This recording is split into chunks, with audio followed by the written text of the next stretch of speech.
Hello everyone, welcome to पढ़ ले 11th। बच्चे लोग कैसे हो आप लोग? आई होप आप सभी लोग बहुत अच्छे हो एंड बहुत अच्छे से मेहनत कर रहे हो।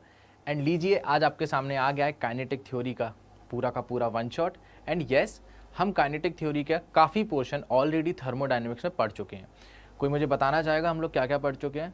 मैं बता देता हूँ। स्पेसिफिक हीट कैपेसिटी हमने देखी है, डिग्री ऑफ फ्रीडम वहाँ पढ़ा है हमने, है ना। एंड उसके बाद law of equipartition of energy, CV, CP, सारी चीज़ें हमने वहाँ पर पढ़ रखी हैं। तो आज जो हमारा एम होगा वो होगा गैस लॉस के बारे में जानना, है ना, बॉयल्स लॉ, चार्ल्स लॉ वगैरह। एंड उसके बाद काइनेटिक थ्योरी की इक्वेशन जानना, है ना, काइनेटिक गैस इक्वेशन क्या होती है उसके बारे में जानना, मैक्सवेल का लॉ क्या है, मीन फ्री पाथ क्या होती है, RMS वेलोसिटीज, है ना, वगैरह वगैरह वगैरह सारी चीज़ें हम आज करने वाले हैं। पूरा का पूरा चैप्टर आज फिनिश कर देंगे, ठीक है। तो बिना किसी देरी के हम इस चैप्टर को स्टार्ट करते हैं। एंड मैं आपको थोड़ा सा इंट्रोडक्शन दूंगा कि काइनेटिक थ्योरी में एक्चुअली में NCERT किस लैंग्वेज में बोलता है, हमसे कैसे बात करता है, उसको हम स्टार्ट करेंगे सबसे पहले। देन उसके बाद हम गैस लॉस पर आएंगे, देन हम अपने चैप्टर को कंटिन्यू करेंगे। ओके, चलिए। तो सबसे पहले हम आ जाते हैं, आज कोई टॉपिक की लिस्ट नहीं है बच्चों, आज हम चलते चले जाएंगे, ठीक है। तो आज सबसे पहले हम आ जाते हैं अपने इंट्रोडक्शन पर, ठीक है। इंट्रोडक्शन में मैं क्या बोलूँगा, मैं स्टार्ट करूँगा कि हमारे जॉन डेल्टन भैया ने क्या बोला था। जॉन डेल्टन ने, ऐसे मैं नहीं, NCERT बात करता है और मैं वही चीज़ बोल रहा हूँ बच्चों। जॉन डेल्टन ने डिस्कवरी की किस चीज़ की? एटम की। और क्या बोला? एटम दुनिया का सबसे छोटा पार्टिकल है। जहां तक हमें याद हो, हम लोग डेफिनेशन में बच्चों यही लिखते हैं, मैटर इज, देखो मैं आपके लिए लिख देता हूं, matter is made up of small particles called atom. क्या ये चीज सही है? हमने काफी जगह देखी हुई है डेफिनेशन, हमें पता भी है, कॉल्ड एटम्स। तो यानी डेल्टन ने हमें ये बोला, डेल्टन भैया ने हमें बोला कि एटम एक ऐसी चीज है, दुनिया की सबसे छोटी चीज वही है। और इस डिस्कवरी की वजह से हमें ये लगने लगा कि इससे हमारे सारे सॉल्यूशंस मिल जाएंगे, इससे बड़ी डिस्कवरी कोई हो ही नहीं सकती है। इसके बाद एक साइंटिस्ट और थे जिनको भी ये लगा कि इससे बड़ी डिस्कवरी कोई नहीं हो सकती दुनिया में। कौन सी? एटम से बड़ी। उनका नाम था रिचर्ड फीमैन। उन्होंने बोला, उनका एक कहना था, उनका बोलना था, अपने अंदर से बोलना था कि अगर कल को ये दुनिया खत्म हो जाती है या कोई ना कोई एक ऐसी दिक्कत आ जाती है, डिजास्टर हो जाता है कि जो पूरी दुनिया का एंड हो जाए, तो उसके बाद अगर जो नई जनरेशन आएगी भी कि नहीं पता नहीं, लेकिन कभी ना कभी अगर आएगी, तो जो चीज मैं उनको ट्रांसफर करना चाहता हूं, उनको देना चाहता हूं, है ना, वो चीज होगी एटम की डिस्कवरी, एटम की इंफॉर्मेशन। ये हमारे रिचर्ड ने बोला था, करेक्ट। तो उसके बाद क्या हुआ बच्चों, ये तो उन्होंने बोला। अब करीबन जब इसकी डिस्कवरी हुई, उससे after 60 to 70 years later, 60 to 70 years later आगे जाकर क्या हुआ, एक थ्योरी आई बच्चों। क्या थ्योरी आई हमारी? वो आई हमारी kinetic theory, kinetic theory of gases. Gases क्यों लिखा है उसका मीनिंग पता लग जाएगा। कौन सी थ्योरी आई बच्चों? Kinetic theory of gases. और ये थ्योरी क्या बोली आके, ये थ्योरी हमसे बोलती है, जो आप स्मॉलेस्ट पार्टिकल्स बोलते हो ना, एटम्स या फिर मॉलिक्यूल्स बोल दो, ये सारे के सारे मोशन कर रहे हैं, मोशन। और कैसे? कॉन्स्टेंटली, बिना रुके मोशन करते ही चले जा रहे हैं। और ये चीज सुन के आपके मन में बिल्कुल क्वेश्चन उठना चाहिए, और मेरे को भी उठता है कि आपको बताना है क्या। आपके मन में ये आ रहा होगा, सर आपने बोला एटम्स और मॉलिक्यूल्स मोशन कर रहे हैं कॉन्स्टेंटली, लेकिन उनके बीच तो इंटरमॉलिक्यूलर फोर्सेस होते हैं, इलास्टिसिटी की प्रॉपर्टी। सर आपने पूरा इलास्टिक चैप्टर पढ़ाया था, तब आपने बोला था कि मॉलिक्यूल्स स्प्रिंग की तरह बिहेव करते हैं, अगर आप उनकी स्टेबिलिटी डिस्टर्ब करोगे तो अपनी पोजीशन में वापस आना चाहते हैं बाई रिस्टोरिंग फोर्स, करेक्ट। तो हाँ, कहीं ना कहीं अगर सॉलिड की बात करें तो सॉलिड के केस में ज़्यादा उनके बीच में इंटरमॉलिक्यूलर फोर्सेस होते हैं, तो मॉलिक्यूल्स बिल्कुल नहीं हिल सकते एज कंपेयर टू लिक्विड। और अगर गैसेस की बात करें तो वो फोर्सेस बहुत ज़्यादा वीक होते हैं बच्चों, है ना सॉरी, बहुत ज़्यादा वीक होते हैं। तो उस केस में क्या कर सकते हैं? लेकिन उस केस में मैं ये भी नहीं बोल सकता कि वो मोशन कर रहे हैं, क्योंकि कहीं ना कहीं से तो वो कभी ना कभी तो फोर्स लगा के वापस बुलाएंगे पार्टिकल को। तो यहाँ पर सबसे पहला अजम्पशन करा गया, सबसे पहला अजम्पशन जो बोला गया वो बोला गया, यहाँ पे देखो मैं लिखता हूँ अजम्पशन इस थ्योरी में बहुत सारे अजम्पशंस हैं बच्चों, बहुत सारे अजम्पशंस हैं। एंड उसका पहला पार्ट मैं आपको बता रहा हूं, अभी नहीं बताऊंगा इसके सारे अजम्पशंस, आगे जाके बताएंगे, उससे पहले हम गैस लॉ पढ़ेंगे। करेक्ट। तो जो मेन अजम्पशन था वो देख लीजिए, उनने ये बोला there is no intermolecular force of attraction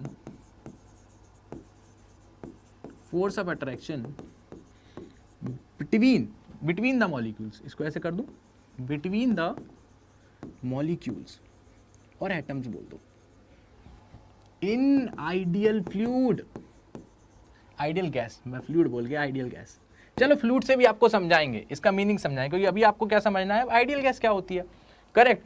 अब सुनिए, हमारा सबसे बड़ा अजम्पशन क्या था बच्चों, there is no intermolecular force of attraction between the molecules in ideal gas. हमने सीधे बोल दिया ठीक है, उसके बीच में इंटरमॉलिक्यूलर फोर्स ऑफ अट्रैक्शन हम मानेंगे ही नहीं। तो क्या अब पार्टिकल मोशन कर सकता है? बिल्कुल कर सकता है। और हम ये सारी चीजें आइडियल गैस के लिए पढ़ते हैं। देखो बच्चों, आइडियल गैस क्यों ली जाती है, क्यों हम इसकी स्टडी की जाती है। फॉर एन एग्जाम्पल, आप मेरी बात समझिए, जब हमने आपको फ्लूइड समझाया था बच्चों, फ्लूइड, मैं यहाँ पे आइडियल फ्लूइड की बोला, अभी बताता हूँ। फ्लूइड हम जब पढ़ते हैं तो स्टैटिक हो या डायनेमिक हो, डायनेमिक फ्लूइड पढ़ते हैं तो आपको अगर याद हो तो वहाँ पे आइडियल फ्लूइड की बात करते हैं। उस फ्लूइड में हम एक चीज़ निगलेक्ट करते हैं, इररोटेशनल। Fluid is इररोटेशनल। जब हम आइडियल फ्लूइड की बात करते हैं बच्चों तो वहाँ पे बोलते हैं फ्लूइड हमारा इररोटेशनल है। हमने ऐसा क्यों बोला बच्चों? लेकिन रियल में अगर फ्लूइड देखा जाए, डायनेमिक फ्लूइड की अगर बात करें तो रोटेशन भी आ जाता है। लेकिन हमने उस चीज़ को नेग्लेक्ट इस वजह से किया, आइडियल फ्लूइड की बात इस वजह से की जिससे हम उस बारे में स्टडी कर पाएँ। अगर हम उस चीज़ को ले लेंगे तो हम आप स्टडी नहीं कर पाएंगे, तो उस टॉपिक को लेने का क्या मतलब है। करेक्ट।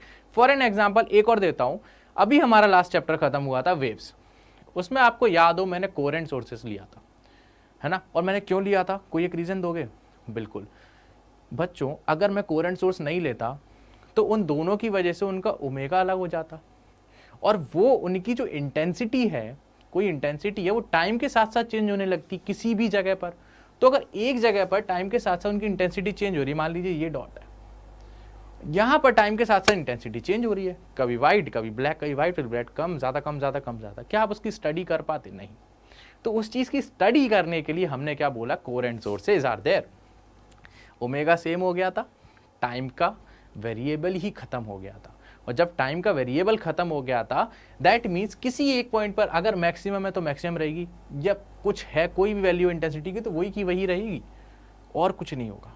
हर डिस्टेंस पे वाइज में किसी अगर पार्ट डिस्टेंस होगा, पार्ट डिफरेंस होगा तो वहाँ पर आता था। करेक्ट। तो हम अपनी स्टडीज़ करने के लिए ये चीज़ें बोलते हैं। तो इसीलिए हम यहाँ पे आइडियल गैस का एक कॉन्सेप्ट लेकर आए कि हम जो स्टडी करेंगे पढ़ेंगे वो आइडियल चीज़ों के लिए पढ़ेंगे, रियल वाली गैसेस का थोड़ा बहुत बिहेवियर ऊपर नीचे हो सकता है। अब आपको एक चीज़ याद हो बच्चों, यहाँ पर मैंने इंटरमॉलिक्यूलर फोर्सेज ऑफ अट्रैक्शन को जीरो नेग्लेक्ट कर दिया, no intermolecular force of attraction. क्या यही चीज़ मैंने थर्मोडायनेमिक्स में की थी? आप थोड़ा सोच के बताइएगा, क्या यही चीज़ मैंने थर्मोडायनेमिक्स में की थी, हाँ या ना? बिल्कुल की थी मैंने बच्चों। और कब की थी? जब हम इंटरनल एनर्जी के बारे में बात कर रहे थे। हाँ, इंटरनल एनर्जी हम निकालते हैं तो उस टाइम हम क्या बोलते हैं बच्चों कि वहाँ पे पोटेंशियल एनर्जी की बात करते थे। हाँ, पोटेंशियल एनर्जी में क्या होता था बच्चों, वहाँ पर फोर्स ऑफ अट्रैक्शन की वजह से कुछ ना कुछ पोटेंशियल एनर्जी होनी चाहिए थी, लेकिन हम उसको नेग्लेक्ट कर देते हैं। क्यों करते हैं? Because we were taking the ideal gas, and because of this ideal gas we are neglecting the concept of intermolecular forces. हमने बोला नो इंटरमॉलिक्यूलर फोर्सेस, इस वजह से आइडियल गैस के लिए पोटेंशियल एनर्जी जीरो हो गई थी और हमारी इंटर एनर्जी निकल के आ गई थी। समझ आया?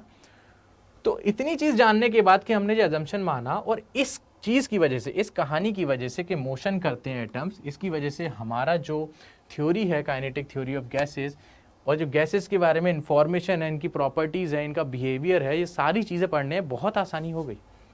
सारे पुराने जो लॉज थे, बॉयल्स लॉ, चार्ल्स लॉ, सारा का सारा डेरिवेशन सब कुछ एक बहुत प्रॉपर वे में हो गया था। करेक्ट। तो इतनी सी नॉलेज लेने के बाद अभी ये एक ही अजम्पशन बताया बच्चों मैंने, एक अजम्पशन हो, इसको 3 स्टार मार्क कर दो, ये बहुत इंपॉर्टेंट अजम्पशन है। इसके बाद और अजम्पशंस हैं कि हमने काइनेटिक थ्योरी जब पढ़ी है तो क्या क्या अजम्पशंस लिए, और विश्वास मानो बच्चों बहुत अजम्पशंस हैं, आपको मजा भी आएगा, देखते जाइए। चलो, इसको देखने के बाद अब हम अपने स्टार्ट कर देते हैं, गैस लॉ पे आ जाते हैं, है ना, कहानी स्टार्ट करते हैं अपनी। सबसे पहला आएगा बॉयल्स लॉ, और बॉयल्स लॉ हमसे क्या बोलता है वो देख लेते हैं।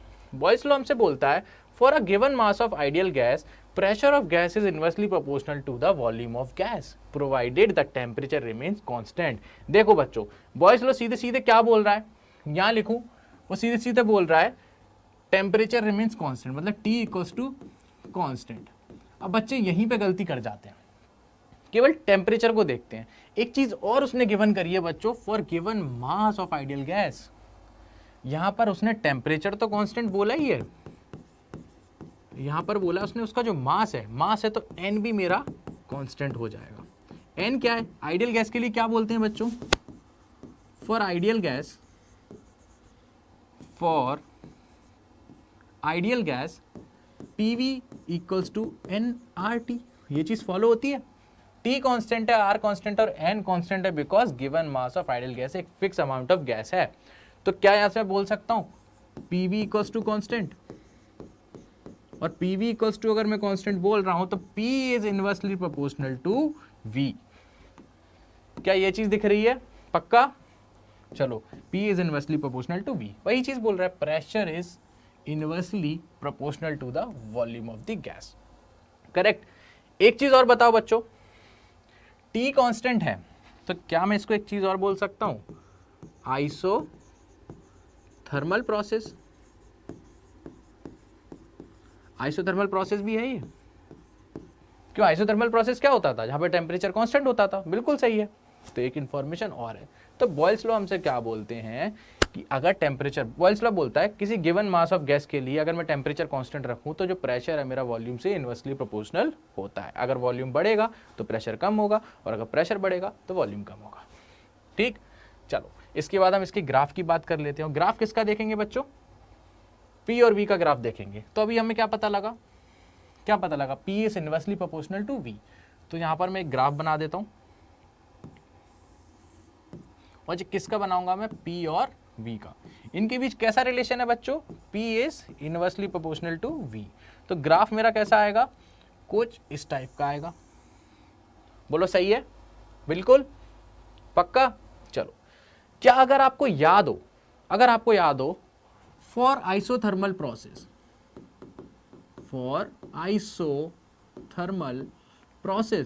आई होप आप सभी को याद हो बच्चों, प्लीज याद होना चाहिए, क्योंकि इस चीज को मैंने बताया था वहां पर। अगर मैं स्लोप की बात करूं आइसोथर्मल प्रोसेस में, तो वो क्या होती थी, आपको याद हो तो बताओ, मैं बताता हूं। वो होता था dP upon dV is equals to minus P upon V is the slope for isothermal. और ये भी आइसोथर्मल है तो इसका भी स्लोप हम ऐसे ही निकालेंगे। अब सुनना, अगर आपको याद ना हो तो कैसे निकाला था वो देख लीजिए जल्दी से। अगर आपको याद हो तो मैंने क्या किया था, PV इक्वल्स टू nRT तो फॉलो करेगा ही, क्योंकि आइडियल गैस और आइडियल गैस की ये इक्वेशन है। करेक्ट।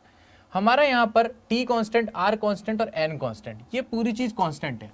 तो PV is equals to some constant C बोल देता हूँ, कुछ कांस्टेंट है, चलो कांस्टेंट ही लिख देते हैं इसको, कांस्टेंट। करेक्ट। चलो इसका मैं क्या करूंगा, पार्शियल डिफरेंशिएशन। कैसे, फर्स्ट फंक्शन और second, first function into differentiation of second plus second, क्योंकि दोनों ही वेरिएबल है ना, हाँ, plus second function differentiation of first is equals to constant का differentiation 0, VdP is equals to minus PdV। तो dP अपॉन dV कितना आ गया, is equals to minus P upon V। बोलो समझ आया, कुछ खास बात नहीं करी, वो तो एक तरीका होता है, हमको क्या दिमाग में आ जाता है कि क्या होता है स्लोप आइसोथर्मल का, तो आपको भी ऐसे समझ आ जाना चाहिए। तो यहाँ से आपको स्लोप निकालना समझ आया और ग्राफ पता लगा कैसे होता है इनवर्सली। अब सुनिए, इसी चीज को मैं रियल गैस और आइडियल गैस के लिए बात करूंगा। मैंने क्या बोला, हम स्टडी कर रहे हैं आइडियल गैस की, और इसका ही बिहेवियर हम रियल गैस के लिए देखेंगे। ठीक है, चलो इसका बिहेवियर कैसा होता है उसकी बात करते हैं। उससे पहले मैं एक पूरा अच्छे से ग्राफ बना लेता हूं इसका। चलो देखिए मेरी बात, ये मैंने P लिया और ये मैंने V लिया। सबसे पहले मैं जो लाइन बनाने जा रहा हूं बच्चों, वो है मेरी आइडियल गैस के लिए। ये मेरा आइडियल गैस का ग्राफ, ये मेरा आइडियल गैस का ग्राफ है। ठीक है, चलो मैं बोल देता हूं यहां पर मेरी जो व्हाइट लाइन है मेरी आइडियल गैस की, आइडियल गैस को शो कर रही है। चलो अब मैंने मान लीजिए जी आइडियल गैस जो P और इनवर्सली प्रोपोर्शनल है, P जो मेरा इनवर्सली प्रोपोर्शनल है V से, वो किसी टेम्परेचर T1 पर है इस टाइम। इसका टेम्परेचर क्या है, T1। किसका टेम्परेचर, किसी टेम्परेचर T1 पर P इनवर्सली प्रोपोर्शनल V का ग्राफ ये है, करेक्ट। ये तो मेरी हो गई आइडियल गैस। तो रियल गैस कैसे बिहेव कर रही होगी उसको मैं आपको ब्लू लाइन से बना के दिखा देता हूं, करेक्ट, या डॉटेड लाइन बना देते हैं। चलो मान लेते हैं कुछ ऐसा आएगा उसका स्लोप, रियल गैस का बिहेवियर।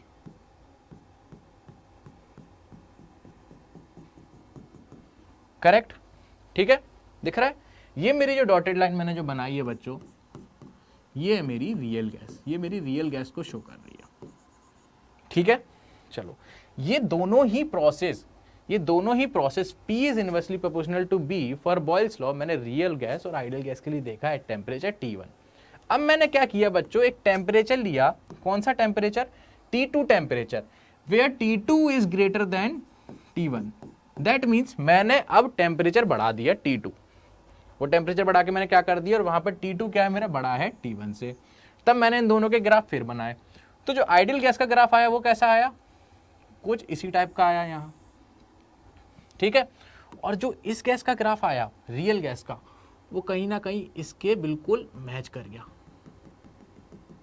बिल्कुल हल्के से मैच कर गया।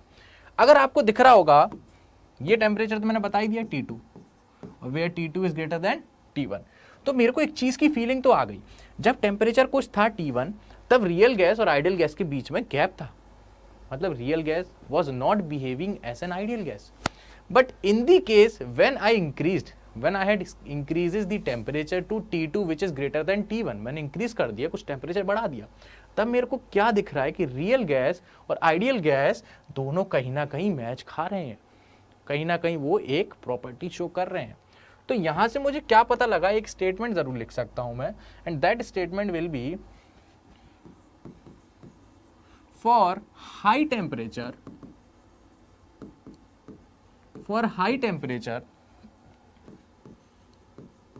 real gas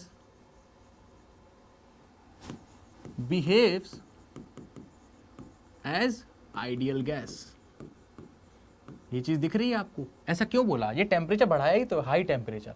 और जहां तक मेरे को पता है और आप लोगों को भी पता होना चाहिए कि जब भी हाई टेम्परेचर होता है, high temperature and low pressure, इस कंडीशन में हमेशा जो रियल गैस होती है वो आइडियल गैस की तरह बिहेव करती है, चाहे कोई सा भी लॉ हो, ठीक है। इतनी चीज समझ आई, पक्का समझ आया, आगे बढ़े, बिल्कुल। चलो अपन आगे बढ़ते हैं। इसके बाद अब हमारा आ जाता है दूसरा गैस का लॉ, जो कि क्या बोलता है, चार्ल्स लॉ। इन क्या बोल रहे हैं ये भैया, क्या बोलते हैं, इनसे बात कर लेते हैं। ये भी सेम उसी की तरह बोलते हैं, बस इनने एक चीज और बोली, इनने ही बोला कि हम आइडियल गैस ऐसी ले रहे हैं जिसका मास हमने फिक्स कर दिया है, और हम बोल रहे हैं अगर हम प्रेशर को कांस्टेंट कराएं, प्रेशर रिमेन्स कांस्टेंट, तो हमारा वॉल्यूम है वो डायरेक्टली प्रोपोर्शनल होगा टेम्परेचर के।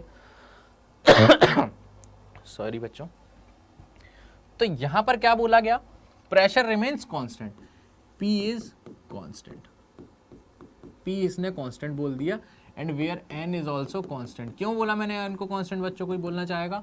बिल्कुल सर, क्योंकि आपने एक मास को फिक्स कर दिया है, गिवन मास। तो जैसा कि हमारी आइडियल गैस बोलती है, for ideal gas PV is equals to nRT, ठीक है। हमारा टेम्परेचर फिक्स नहीं है, प्रेशर फिक्स है, और N और R भी फिक्स है, तो क्या यहां से V is directly proportional to T बोल दूं?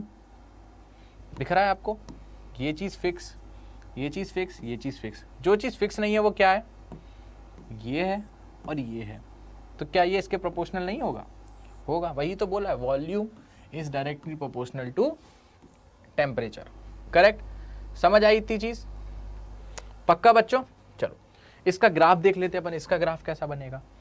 इसके ग्राफ के लिए वही सेम चीज, अब ग्राफ किसके किसके बीच में बनाऊंगा बच्चों, V और T के बीच में।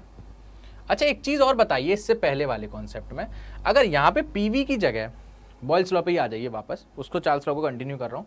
एक चीज बताइए, यहीं पर अगर मैं डायरेक्ट ग्राफ चाहता हूँ, नॉर्मल ग्राफ इसका, इसमें बात करते हैं, ये तो PV का ग्राफ बोला, अगर इसी केस में बच्चों आपसे कोई V और T का ग्राफ पूछ ले, है ना, या प्रेशर और T का ग्राफ पूछ ले, तो आप बता दोगे? अरे यहां पर तो टेम्परेचर कांस्टेंट है ना, तो अगर अगर टेम्परेचर बढ़ भी रहा है, टेम्परेचर बढ़ेगा नहीं, टेम्परेचर तो कांस्टेंट है, सॉरी वॉल्यूम अगर बढ़ भी रहा है या कम भी हो रहा है, टेम्परेचर ऑलवेज कांस्टेंट। मान लो वॉल्यूम बढ़ रहा है तो कुछ ना कुछ स्ट्रेट लाइन बनेगा, ऐसे ही बनेगा, और एल्स या तो घटेगा, लेकिन बनेगा ऐसा ही पैरेलल टू वी एक्सिस, क्योंकि टेम्परेचर कभी भी चेंज नहीं हो रहा है। दोनों लाइन में देखो, अगर इस लाइन को देखोगे तो क्या टेम्परेचर चेंज दिख रहा है? नहीं। इसमें देखोगे नहीं। प्रेशर के लिए भी सेम कंडीशन है, या तो प्रेशर बढ़ेगा या प्रेशर कम होगा, लेकिन टेम्परेचर चेंज नहीं होगा, है ना। ये चीज कर सकते हो। और वीटी का ग्राफ किसके लिए पूछ रहा था? वो बॉयल्स लॉ के लिए, तब मैं ये चीज बनाऊंगा। समझ आया? चलो, अब हम किसकी बात कर रहे थे बच्चों? चार्ल्स लॉ के ग्राफ की। तो यहां से हमें क्या पता लगा था? v is directly proportional to t, देख लीजिए, ठीक है। इसके लिए क्या ग्राफ बनेगा? डायरेक्ट बन जाएगा स्ट्रेट लाइन ग्राफ ऐसा। इसकी स्लोप क्या होगी? स्ट्रेट लाइन ग्राफ की स्लोप क्या होगी? कोई इस बच्चों को बोल मत देना 45 डिग्री। स्ट्रेट लाइन तो कुछ भी बन सकता है, जरूरी है 45 डिग्री है, किसी भी एंगल थीटा पे हो सकता है वो। स्ट्रेट लाइन का ग्राफ जरूरी थोड़ी ना ऐसे ही होता है। चलो, तो इसके लिए हम क्या बोलेंगे? सर हम किसकी बात कर रहे हैं? For ideal gas. और अगर मैं आइडियल गैस की बात कर रहा हूं तो क्या मैं इक्वेशन लिख सकता हूं? P V equals to N R T. बिल्कुल लिख सकते हो सर, ठीक है। यहां पर पी कॉन्स्टेंट है, पी कॉन्स्टेंट है, और वी कॉन्स्टेंट है नहीं है, टी कॉन्स्टेंट है नहीं है। इसको मैं पार्शियल डिफरेंशिएट करता हूं, तो पी तो मेरा कॉन्स्टेंट है, वी का डिफरेंशिएशन होगा D V equals to N R constant, और टी वी कॉन्स्टेंट नहीं है तो टी टी। तो यहां से D V over D T मेरा निकल के आ गया is equals to N R over P. क्या यहां से आपको स्लोप दिख रहा है? ये चीज क्या है? ये मेरी slope D V over D T. क्या चीज बच्चों? D V over D T. समझ आया? इतनी चीज क्लियर हुई कि कैसे आया स्लोप? पक्का? चलो आगे बढ़ते हैं। यहीं पर अब हम रियल गैस और आइडियल गैस की फिर कंपैरिजन करके देख लेते हैं कि इस केस में कैसे बिहेव करता है ये। तो इसके लिए ग्राफ किस किस का बनेगा? V का और टेम्परेचर का। बोलो बच्चों, सही है? सही है। अभी आपने क्या बनाया? एक स्ट्रेट लाइन ग्राफ बनाया जो कि आइडियल गैस के लिए बनाया, कुछ ऐसा बन रहा होगा, ठीक है। चलो, और ये किसका ग्राफ बनाया मैंने? व्हाइट लाइन से मैं यहां पर डिनोट कर देता हूं आइडियल गैस के लिए, करेक्ट। चलो, अब मेरी तो ये ग्राफ जो बना है बच्चों, ये आइडियल गैस के लिए बना है। रियल गैस का इससे थोड़ा बिहेवियर अलग होता है। वो कैसा होता है वो देखो। इसको अब मैं डॉटेड लाइन से बनाऊंगा, कुछ इस टाइप का बिहेवियर होता है उसका। आ गया फील? ये जो डॉटेड लाइन मैंने जो बनाई है ब्लू कलर की, ये मेरी शो कर रही है रियल गैस को। किसको बच्चों? रियल गैस को शो कर रहा है। अब सुनना, आपको डिफरेंस दिख रहा है आइडियल गैस और रियल गैस? जब हम आइडियल गैस की बात करते हैं तो V is directly proportional to T। What we are showing? We are saying V is directly proportional to T for an ideal gas. तो वो जैसे ही थोड़ा भी टेम्परेचर बढ़ा वैसे ही वॉल्यूम बढ़ गया। देख लो, यहाँ पर हल्का सा भी टेम्परेचर बढ़ाया तो वॉल्यूम कुछ ना कुछ बढ़ गया। लेकिन क्या आप रियल गैस में देख सकते हो इसके केस में? इसके केस में तो मुझे ये फील आ रहा है कि आप टेम्परेचर बढ़ाते चले गए, एक ऐसा इंस्टेंट आया जब तक वॉल्यूम बढ़ ही नहीं रहा था। This is a type of behaviour जो रियल गैस देती हैं। ये थोड़ा बहुत डिफरेंस उनमें आ जाता है। बाकी ये भी एक स्ट्रेट लाइन ही दिख रहा है मुझे, ये भी स्ट्रेट लाइन है, लेकिन थोड़ा बहुत अंतर रहता है। ये रियल और आइडियल गैस के लिए हम डिफरेंशिएट कर सकते हैं, इसलिए हम आइडियल गैस की बात करते हैं। तो यहां से रियल गैस और आइडियल गैस के लिए कंफर्मेशन आ गया कि कैसा क्या ग्राफ रहेगा। आगे बढ़े, चलो एक क्वेश्चन करते हैं, इस ग्राफ से रिलेटेड है, और इस क्वेश्चन को देखते हैं क्या है। इस क्वेश्चन में हमसे क्या बोला गया ये देखो। In the given VT diagram what is the relation between pressures P1 and P2। ठीक है, ये VT का मुझे ग्राफ दिया हुआ है और इसमें मुझसे पूछ रहा है, इसमें बताइए इनका रिलेशन क्या है। किसका रिलेशन? P1 और P2 का रिलेशन क्या है? Options, P1 is equals to P2, P2 is greater than P1, या P1 is greater than P2, या कैन नॉट बी प्रेडिक्टेड। ये क्वेश्चन जहां तक है मुझे दिख रहा है चार्ल्स लॉ वाला लग रहा है। देख रहे हो आप स्ट्रेट लाइन ग्राफ? सारी चीजें छोड़ दो, सारी चीजें छोड़ दो। आप यहां से एक चीज देख सकते हो, इस ग्राफ का स्लोप क्या होगा? इस ग्राफ का स्लोप क्या होगा? dv ओवर dt बोल दो। इस ग्राफ का स्लोप आप dv ओवर dt बोल दो या v बाई टी बोल दो, बात तो एक ही है ना। अब आप लगाइए फॉर आइडियल गैस। ये कॉन्सेप्ट जो है वो आइडियल गैस के लिए ही पूछा जाता है क्वेश्चन, रियल गैस की तो आप बात भी नहीं कर पाओगे। आइडियल गैस तो क्या होगा? pv equals to nRT। बोलो सही है? स्लोप क्या है मेरा? v over T. तो v over T, P V over T is equals to N R. यहां से V ओवर टी मेरा क्या आ गया बच्चों, NR ओवर P। यहां से मुझे एक चीज तो पता लग गई कि V ओवर टी का जो रेशो है, V ओवर टी का जो रेशो है वो इनवर्सली प्रोपोर्शनल है P के। क्या ये चीज क्लियर हुई? और V ओवर टी क्या है बच्चों, slope, and slope is something tan theta. जिसका थीटा बड़ा उसका V बाई टी बड़ा। देखो फिर से लिखूंगा मैं इसको, देखो देखो देखो देखो देखो देखो, जिसका थीटा बड़ा उसका V बाई टी बड़ा, V बाई टी बड़ा, और जिसका V बाई टी बड़ा उसका प्रेशर कम होगा बच्चों, कम होगा। क्यों कम होगा? क्योंकि इनवर्सली प्रोपोर्शनल टू टी है, तो यहां पे प्रेशर कम होगा। क्या ये चीज समझ आई? थीटा किसका बड़ा? Theta two. Theta two is greater than theta one, तो ten theta two is greater than ten theta one. That means slope of P2 is greater than slope of P1, और जिसका स्लोप बड़ा उसका pressure come. That means यहां मैं लिख दूं P2 is less than, ये तो बड़ा ही था ना, P2 is less than P1, क्योंकि इनवर्सली प्रोपोर्शनल है। ये दिख रहा है मेरे को, ये रहा इनवर्सली प्रोपोर्शनल। बोलो समझ आया इतना? पक्का? कौन सा ऑप्शन सही दिख रहा है इसमें? P1 is greater than P2। C option is correct, C option is correct. आगे बढ़े? पक्का? चलो अब आ जाता है हमारा एवोगैड्रो हाइपोथेसिस। ये भैया हमसे क्या बोलते हैं ये देख लो। इनमें भी कोई अलग बात नहीं करी, बस इनने एक चीज बोली, अगर मैं दोनों चीज ही कांस्टेंट कर दूं, जो बॉयल्स लॉ करा रहा है और मेरे से कौन करा रहा है, चार्ल्स लॉ, वो दोनों टेम्परेचर और प्रेशर एक एक बार कर रहे हैं, मैंने दोनों चीजों को कांस्टेंट कर दिया, टेम्परेचर प्रेशर को सेम इंस्टेंट पे। तो ये क्या बोल रहे हैं, टेम्परेचर भी कांस्टेंट रखो और प्रेशर भी कांस्टेंट रखो। इसको करने के बाद मैं क्या बोल रहा हूं, equal volumes of all gases contain equal number of molecules. ये हमसे एवोगैड्रो हाइपोथेसिस बोलता है। अगर मैं यहां पर भी आइडियल गैस इक्वेशन लगाऊं तो PV इक्वल्स टू nRT होता है, PV इक्वल्स टू nRT होता है। तो यहां से आपको क्या दिखाई दे रहा है, यहां से आपको क्या दिखाई दे रहा है बच्चों, बताएगा कोई? बिल्कुल, कि सर यहां पे प्रेशर भी कांस्टेंट है और टेम्परेचर भी कांस्टेंट है, तो V is directly proportional to N। क्या वही चीज लिखी है, volume of all the gases contain equal number of molecule. इसका फीलिंग समझो, ये V directly proportional to N से कुछ नहीं होगा, इसका फीलिंग समझो। इसकी फीलिंग बोलता है, मानो मैंने ऐसे एक बॉक्सेस बना लिए बच्चों, ठीक है, एक बॉक्स, ये मेरा दूसरा बॉक्स, ये मेरा तीसरा बॉक्स, और इसमें मान लो मैंने कुछ गैसेस डाल दी, मान लो इसमें H2 है, इसमें N2 है और इसमें हीलियम है मान लो।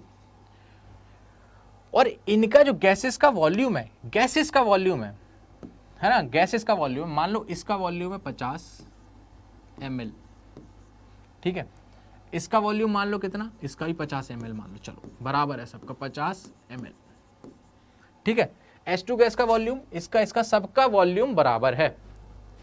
तो इसके अंदर जो मॉलिक्यूल्स होंगे, चाहे H2 के हो, चाहे N2, चाहे हीलियम के, अगर इनका वॉल्यूम कांस्टेंट है, कब कंडीशन, जब टेम्परेचर भी कांस्टेंट है और प्रेशर भी कांस्टेंट है, तब इनके जो वॉल्यूम्स अगर बराबर हैं, तो इसके अंदर जो मॉलिक्यूल्स होंगे ना, इसके अंदर अगर X मॉलिक्यूल है तो इसके अंदर भी X मॉलिक्यूल होंगे और इसके अंदर भी X मॉलिक्यूल होंगे। अब फीलिंग समझ आई? आ गया समझ? पक्का? कब? जब टेम्परेचर और प्रेशर कांस्टेंट है और 3 अगर गैसें हैं, 4 हैं, 10 हैं, कितनी भी गैसेज हैं, और अगर उसमें हमें क्या बोला है कि वॉल्यूम्स अगर सेम है, तो क्या हो जाएगा, उनमें प्रोपोर्शनैलिटी रहती है, सेम आ जाएगा। अब सुनना, इसी में एक डिफरेंस कर दूं, इसको मैं चेंज कर देता हूं, इसको मैं चेंज करके क्या लिख देता हूं, H2 का ये वॉल्यूम है वो 50 ml है, इसका 100 ml है, और इसका कितना हो जाएगा, मान लो इसका 200 ml है, 200 ml है, करेक्ट। और हमें इसकी गिवन है 250 ml के लिए मुझे X मॉलिक्यूल्स दिए हुए हैं। अब जबकि इन तीनों गैसेस का टेम्परेचर और प्रेशर सेम है और इनका वॉल्यूम का हमें दे रखा है ये 50 ml, ये 100, ये 200, और इसके मॉलिक्यूल्स मुझे पता है, तो क्या लगता है प्रोपोर्शनैलिटी कैसे, जब 50 ml में X मॉलिक्यूल हैं तो 100 में कितने होंगे, कितने होंगे बच्चों बताओ जल्दी, 2 टाइम्स ऑफ x। और 200 में कितने होंगे, जब 100 में 2x हैं, इसका डबल कर दो तो कितने इसमें हो जाएंगे, 4x। समझ आया, प्रोपोर्शनैलिटी समझ आया, ये चीज समझ आई, चलो बढ़िया बात। इसके बाद अब हम आ जाते हैं बच्चों आइडियल गैस इक्वेशन के लिए, और इसमें कोई अनोखी बात नहीं है। आइडियल गैस इक्वेशन क्या होती है बच्चों, PV is equals to nRT, जिसको बहुत देर से हम समझ रहे हैं। चलो इसमें एक चीज़ और देख लेते हैं जो ज़रूरी है, यूनिट्स की बात कर लेते हैं। देखो ये तो सबको पता है, ये क्या है, नंबर ऑफ मोल्स। चलो अच्छी बात है। आर क्या होता है बच्चों, ये जो आर है वो क्या होता है, आर होता है मेरा यूनिवर्सल गैस कांस्टेंट। इसकी वैल्यू जो है 8.314 जूल पर मोल इंटू केल्विन। क्या होता है, केल्विन।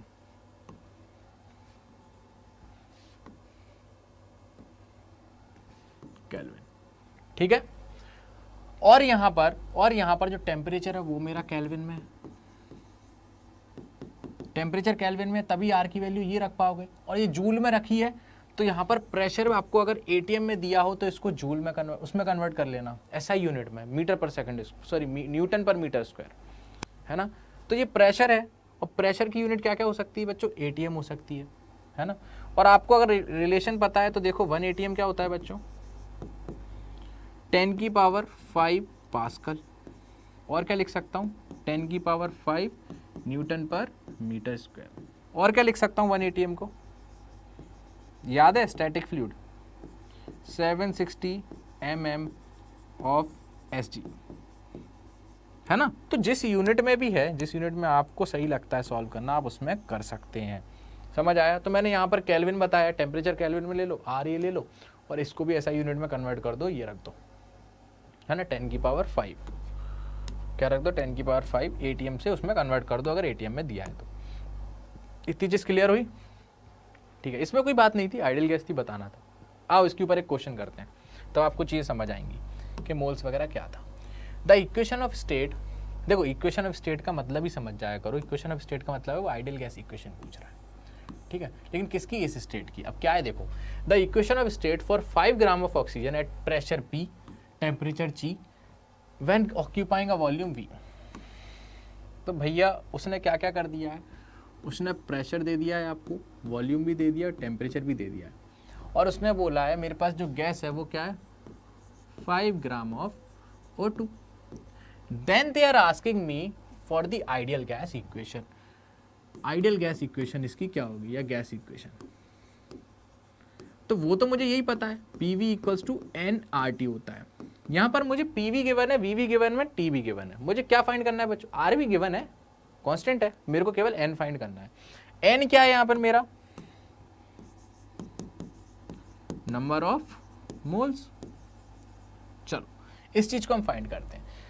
बच्चों मुझे एक चीज बताओ, 1 मोल ऑफ O2 में, 1 मोल ऑफ O2 में कितने ग्राम ऑक्सीजन होगा, 36 ग्राम होगा कि नहीं, हाँ या ना, बस इतना बताओ मुझे, बस फिर मैं बात करूँ। सॉरी 32, क्योंकि इसका एटॉमिक मास कितना होता है, 8 16 16 32 32 32 32 36 नहीं, 32 ग्राम ऑफ ऑक्सीजन होगा O2 गैस, करेक्ट। तो इसका मतलब है 32 ग्राम या 32 ग्राम्स ऑफ ऑक्सीजन जो है वो कि मेरा 1 मोल के बराबर है। मतलब यहाँ पे डायरेक्टली लिखूँ 32 ग्राम्स है वो मेरा 1 मोल के बराबर है, करेक्ट, 1 मोल ऑफ O2 के। तो 1 ग्राम में कितने मोल होंगे, 1/32 मोल्स। और यही चीज मैं फिर से पूछूं आपसे कि 5 ग्राम ऑफ O2 है, तो 5 ग्राम में कितने होंगे, 5/32 मोल्स। बोलो ये चीज समझ आई, पक्का। चलो अब यहां पर क्या करना है, कुछ नहीं, P हमें गिवन है, V भी गिवन है, N कितना आ गया मेरा, 5/32 moles for 5 gram, 5/32 RT। Option match कर लो, कौन सा मैच खा रहा है मेरा, PV equals to 5/32 RT, PV equals to 5, पहले ही वाला खा गया। चलो करेक्ट, समझ आ गया कैसे किया, समझ आया, पक्का। चलो अपन आगे बढ़ते हैं। अब आता है डेंसिटी ऑफ गैस। गैस की डेंसिटी की बात करनी है, ठीक है। तो आइडियल गैस के लिए बात कर रहे हैं हम लोग। अब मेरे को एक चीज़ बताना, आइडियल गैस के लिए छोटी छोटी चीज़ें सारी निपटाते चल रहे हैं, है ना। पीवी इक्वल्स टू एनआरटी लिखूंगा मैं, बोलो इसमें किसी को कोई दिक्कत नहीं। मुझे इन टर्म्स ऑफ डेंसिटी चाहिए, क्यों? क्योंकि मेरे को डेंसिटी निकालना है। और डेंसिटी मुझे क्या पता है, नहीं पता है तो देख लो, कैसे नहीं पता होगा, पिटाई खाओगे। Density equals to mass upon volume, ठीक है। चलो ये बताओ, number of moles is equals to mass upon molar mass होता है कि नहीं? मोलर मास क्या होता है? एक मोल का मास। ये चीज होती है कि नहीं, हाँ या ना? That means n is equals to small m upon capital M। Capital M is total mass of one mole, एक मोल के अंदर जितने मॉलिक्यूल्स हैं उसका टोटल मास। और स्मॉल m क्या है? स्मॉल m एक मॉलिक्यूल का मास है। ये चीज ठीक है क्या? इसको मैं यहां रख दूं तो PV इक्वल्स टू n की जगह small m upon capital M R T. यहां पर m को मैं इस साइड ले जाता हूं और v को नीचे ले आता हूं, m upon V R T. क्या m अपॉन v को मैं रो से इंटरचेंज कर दूं? क्योंकि मास अपॉन वॉल्यूम ही तो रो होता है। तो P M is equals to rho R T. बच्चों आप लोगों को अगर समझ आ रहा है सच में तो प्लीज़ कमेंट सेक्शन में थम्स अप करके बता दीजिए, इससे मेरे को पता लग जाएगा आप लोगों को समझ आ रहा है और बहुत अच्छे से समझ आ रहा है।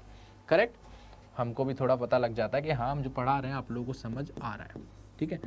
तो यहाँ से मेरा जो रो आ रहा है P M upon R T है।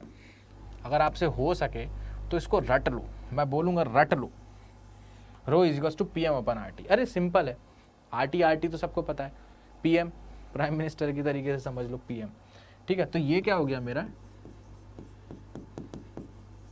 डेंसिटी ऑफ गैस निकल के आ गया। बोलो ये चीज समझ आई? पक्का समझ आया ये कैसे आया?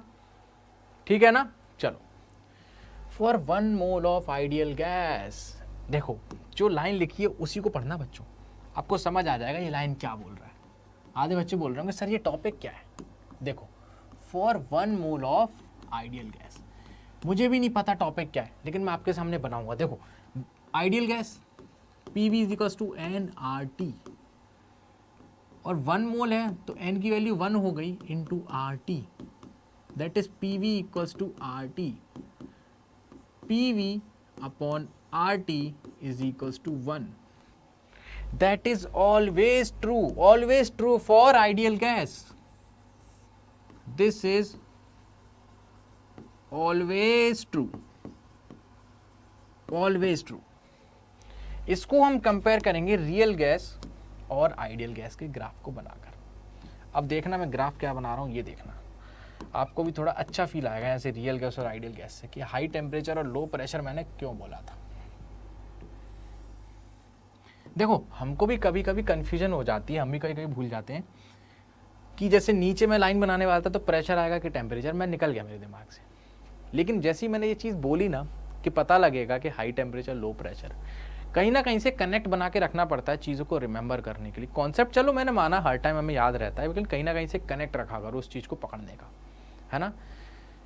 dp over dv equals to minus P by B isothermal का स्लोप, और एडियाबैटिक का इंटू गामा कर देते थे, ऐसे याद रखना चाहिए, ठीक है। चलो तो ये जो ग्राफ बनाने वाला हूँ बच्चों, मैं बना रहा हूँ PV अपॉन आर टी और प्रेशर के बीच में, ठीक है। अब सुनना, फॉर आइडियल गैस ये ग्राफ कैसा होगा।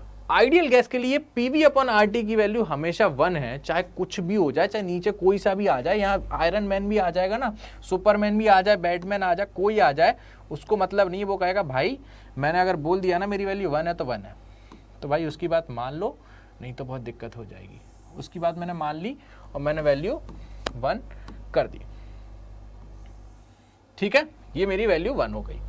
अब ये बात रही आइडियल गैस की, इसको मैं कर देता हूं, ये वाली लाइन मेरी क्या है, आइडियल गैस। अब मैं बात करूंगा रियल गैस की, ये तो मेरी आइडियल गैस की हो गई। रियल गैस के लिए PV अपॉन आर टी कैसे वेरी करता है प्रेशर के साथ साथ, वो देखना। देखो वो कुछ इस टाइप से वेरी करेगा। अब मैंने ये डार्क लाइन बना दी है लेकिन कलर अलग है, तो जो ब्लू कलर का जो है वो है रियल गैस। ठीक, इतनी बात समझ गए। रियल गैस में देख रहे हो कितना अंतर आया बच्चों, कितना अंतर आया। इसको मैं एक बार और बनाता हूं अच्छे से।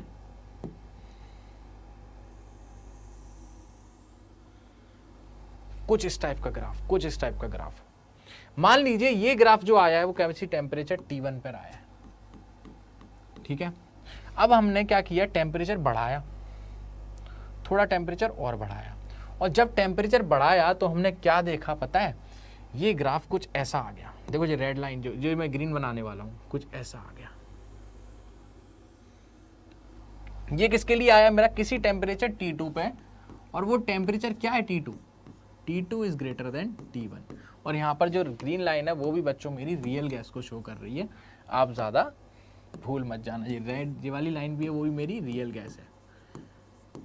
ये टेम्परेचर T2 पर है, ये टेम्परेचर T1 पर है, ठीक है। इतना तो समझ गए ना। लो इसको ही ब्लू कर देते हैं, ये टेम्परेचर T1 पर है। बोलो ठीक है, पक्का। चलो, तो मैंने क्या देखा, एक टेम्परेचर T1 था तो मेरा कुछ रियल गैस का ग्राफ कुछ ऐसा आया। लेकिन मैंने जैसे ही टेम्परेचर इंक्रीज किया तो मुझे एक चीज़ पता लगी, टेम्परेचर इंक्रीज करने से मेरा जो रियल गैस है उसका ग्राफ थोड़ा ऊपर उठ गया। मतलब कुछ ना कुछ ये रियल गैस आइडियल गैस को अप्रोच करना चाहते हैं जैसे टेम्परेचर बढ़ा रहे। और एक चीज़ और नोटिस करो, हाई टेम्परेचर तो पता लग गया कि हाई टेम्परेचर जैसे ही होगा वैसे ही वो आइडियल गैस की तरह बिहेव करेगा। लो प्रेशर पर भी तो ये आइडियल गैस की तरह बिहेव कर रहा है। ये देखिए, प्रेशर लो, तीनों लाइनें मिल रही हैं।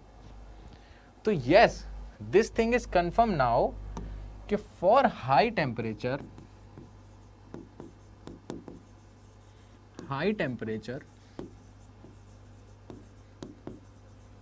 and low pressure real gas behaves as ideal gas.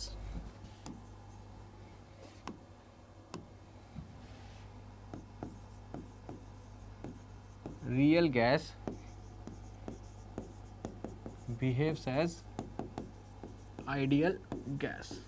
बोलो समझ आई ये चीज, पक्का क्लियर हुआ, कॉन्सेप्ट क्लियर हुआ, बिल्कुल दिक्कत नहीं आनी चाहिए बच्चों, ठीक है। चलो आगे बढ़ो। लो भाई एक क्वेश्चन और आ गया, इसको भी निपटाते हैं अपन, क्वेश्चन से नहीं डरते अपन, आ जाओ। देखो क्वेश्चन क्या बोल रहा है, पूरा पढ़ो। एट 10 डिग्री सेल्सियस, ठीक है, मुझे एक टेम्परेचर दिया है 10 degree Celsius, the value of density of a fixed mass, the value of density of a fixed mass of N ideal gas divided by its pressure is x. At 110 degree Celsius this ratio is. वो बोल रहा है कि जो मेरा density, देखो यहां लिखूं, जो मेरा डेंसिटी अपॉन, क्या यही बोल रहा है वो, देखो एक बार और, डेंसिटी, ठीक है, सही, डेंसिटी अपॉन प्रेशर का जो रेशियो है उसकी वैल्यू मुझे x दी है उसने। लेकिन ये दी कब है बच्चों, ये उसने दी है T equals to 10 degree Celsius, that means 273 plus 10 283 kelvin, ठीक है, ये चीज उसने दे रखी है। अब पूछ क्या रहा है, वो यही चीज पूछ रहा है कब, जब टेम्परेचर 110 हो।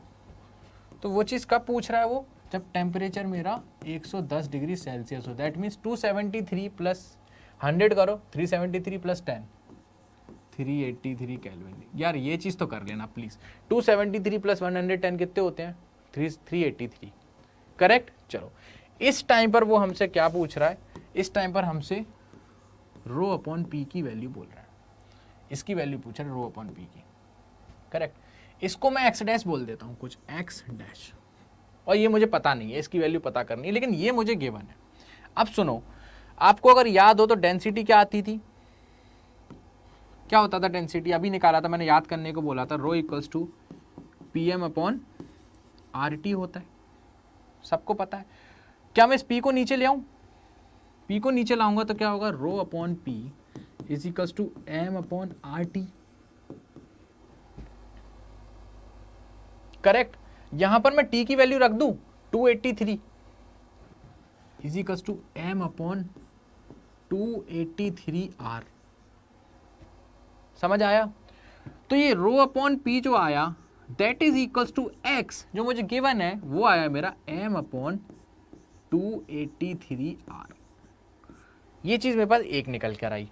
क्या चीज़ निकल कर आई? ये चीज़। चलो इसको मैं यहीं रोक देता हूँ अभी। अब मैं उस तरफ आता हूँ। इसमें भी मैं क्या बोलूँगा, रो मेरा होता है P M upon R T. चलो बढ़िया है। और दैट इज, मैं क्या करूँगा अब रो को, यहाँ देखो, रो अपॉन पी क्या हो जाएगा मेरा, वही एम अपॉन आर टी। यहाँ पर रो अपॉन पी को मैंने क्या बोला है, X dash is equals to M upon T. कितना रखूंगा, 383 आर। चलो यहां पर ये x मेरा गिवन है, तो क्या यहां से m अपॉन आर की वैल्यू आ जाएगी? बिल्कुल। तो यहां से m अपॉन आर कितना आ रहा है, 283x। पक्का? चलो यहां x डैश के लिए मैं क्या करूंगा, x डैश में मैं m अपॉन आर की वैल्यू रख दूंगा 283x अपॉन ऑलरेडी 383 है। क्या यही वैल्यू आ रही है x की, x डैश की? That is the ratio. क्या ये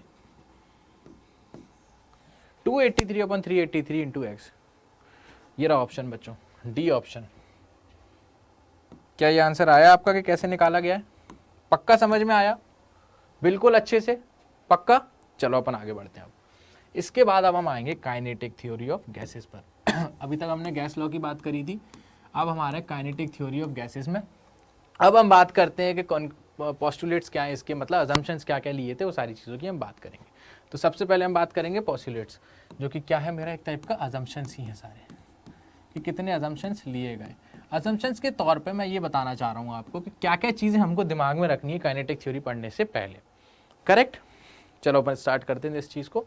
सुनो, पहली लाइन बोलता है gas is made up of atoms and molecules, जो कि मैं आज लेक्चर स्टार्ट होने से पहले ही आपको बता चुका हूँ, है ना। डेल्टा ने सबसे पहले बोल दिया कि एटम्स और छोटे पार्टिकल्स हैं, उन सबको मिला के हमारे गैसेस बोलते हैं। ठीक है, तो गैस जो है वो बनी हुई है एटम्स और मॉलिक्यूल से। एटम्स और मॉलिक्यूल से मिला दें अगर, या किसी बॉक्स में बहुत सारी गैस बोलता हूं, वो एक्चुअली गैस होती क्या है, एटम्स और मॉलिक्यूल्स का कलेक्शन होती है गैस। पहली लाइन क्लियर।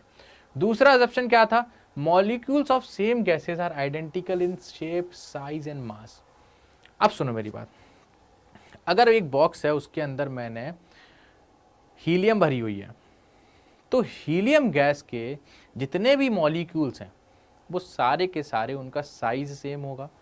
हर एक मॉलिक्यूल का साइज हर एक मॉलिक्यूल्स के सेम होगा, बराबर होगा हीलियम के। उनका साइज बराबर होगा, शेप बराबर होगा, उनका मास बराबर होगा। They are totally identical to each other, लेकिन सेम गैस होना चाहिए। अगर मैं बोलूँ हीलियम और ऑक्सीजन गैस के मॉलिक्यूल्स का शेप साइज सेम होगा तो मैं मना कर सकता हूँ एक बार को, लेकिन वो नेग्लेजिबली माना जाता है मॉलिक्यूल्स का शेप और साइज। तो यहाँ पर ये आइडेंटिकल है। चलो तीसरी line, molecules are constantly in motion along straight line. देखो मैंने एक चीज अभी आपको बताई थी कि वो मोशन तो कर रहे हैं, लेकिन स्ट्रेट लाइन मैंने नहीं बोला था। अगर स्ट्रेट लाइन बोल दिया है तो मैं एक चीज और लिख देता हूं, ज्यादा बड़ी बात नहीं है, ट्रांसलेटरी मोशन। अगर स्ट्रेट लाइन में कोई मूव कर रहा है particle, that means they are doing in translatory motion, मतलब उसके पास काइनेटिक एनर्जी है जो कि किसी वेलोसिटी की वजह से है। और कोई हो सकती है? नहीं हो सकती।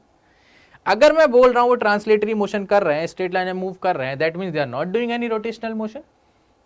M I right? यस। तो यहां पर एक चीज और हमको समझनी पड़ेगी। देखिए बच्चों, अभी काइनेटिक थ्योरी पढ़ेंगे ना, तो यहाँ पे आपके काइनेटिक एनर्जी आने वाली है। That is not depending upon degree of freedom. हमने थर्मो में पढ़ा था तो F/2RT पढ़ा था, यहाँ पर जो निकल के आएगा वो ये नहीं आएगा।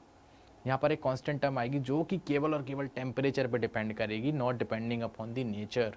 ये भी एक अजम्पशन नहीं है, ये भी उसके एक पॉइंट्स में आता है, देखना भी पता लगेगा।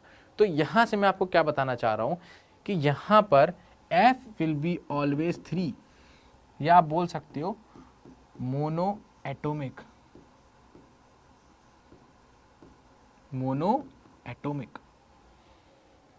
समझ आया? चलो चौथी लाइन हमसे क्या बोलती है, चौथा अजम्पशन हमसे क्या बोलता है, वो बोलता है हमसे all the collisions of gas molecules among themselves and wall of container is elastic in nature. देखो यहां पर उसने जो लाइन बोली है उसको समझो आप,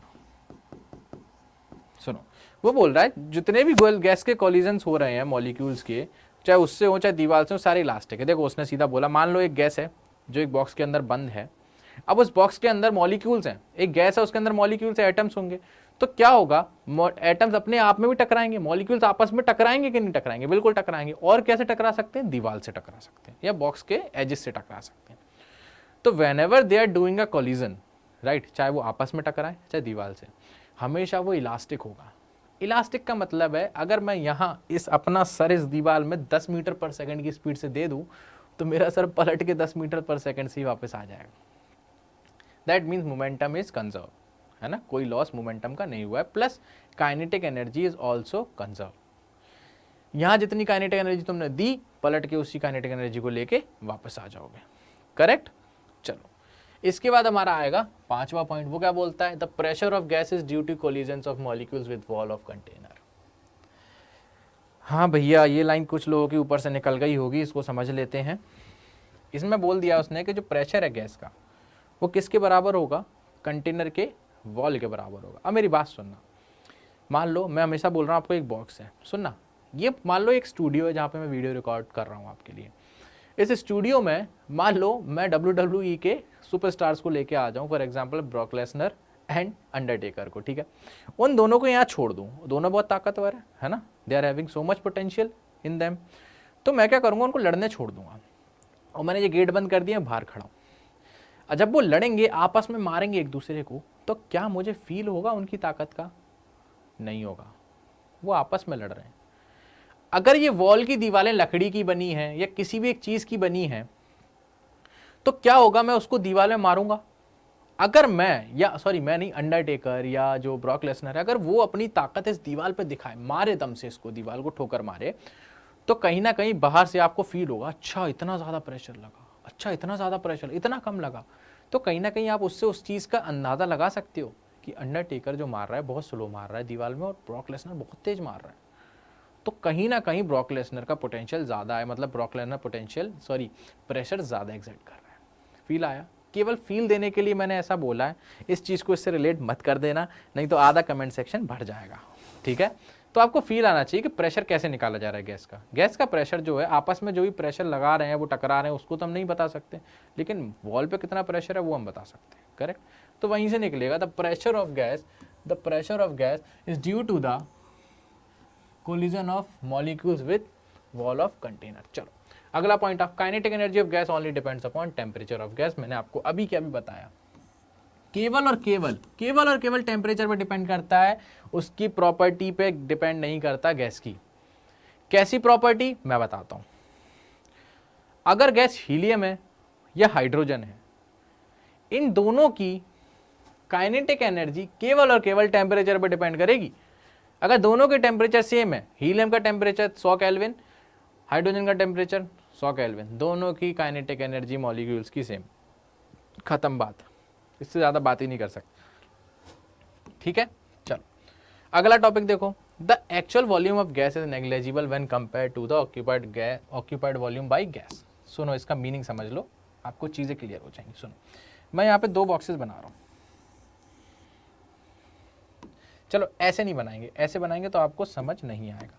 मैं यहाँ पे मॉलिक्यूल्स बना रहा हूँ बच्चों, मॉलिक्यूल्स देखो, 1 2 3 4 5, ऐसी मैं 4 रो बनाऊंगा आपके लिए, आपको चीज़ें बहुत अच्छी समझ आ जाएंगी, ठीक है। और ये मेरी चौथी रो, क्या मुझे बताएगा टोटल मॉलिक्यूल्स कितने हैं।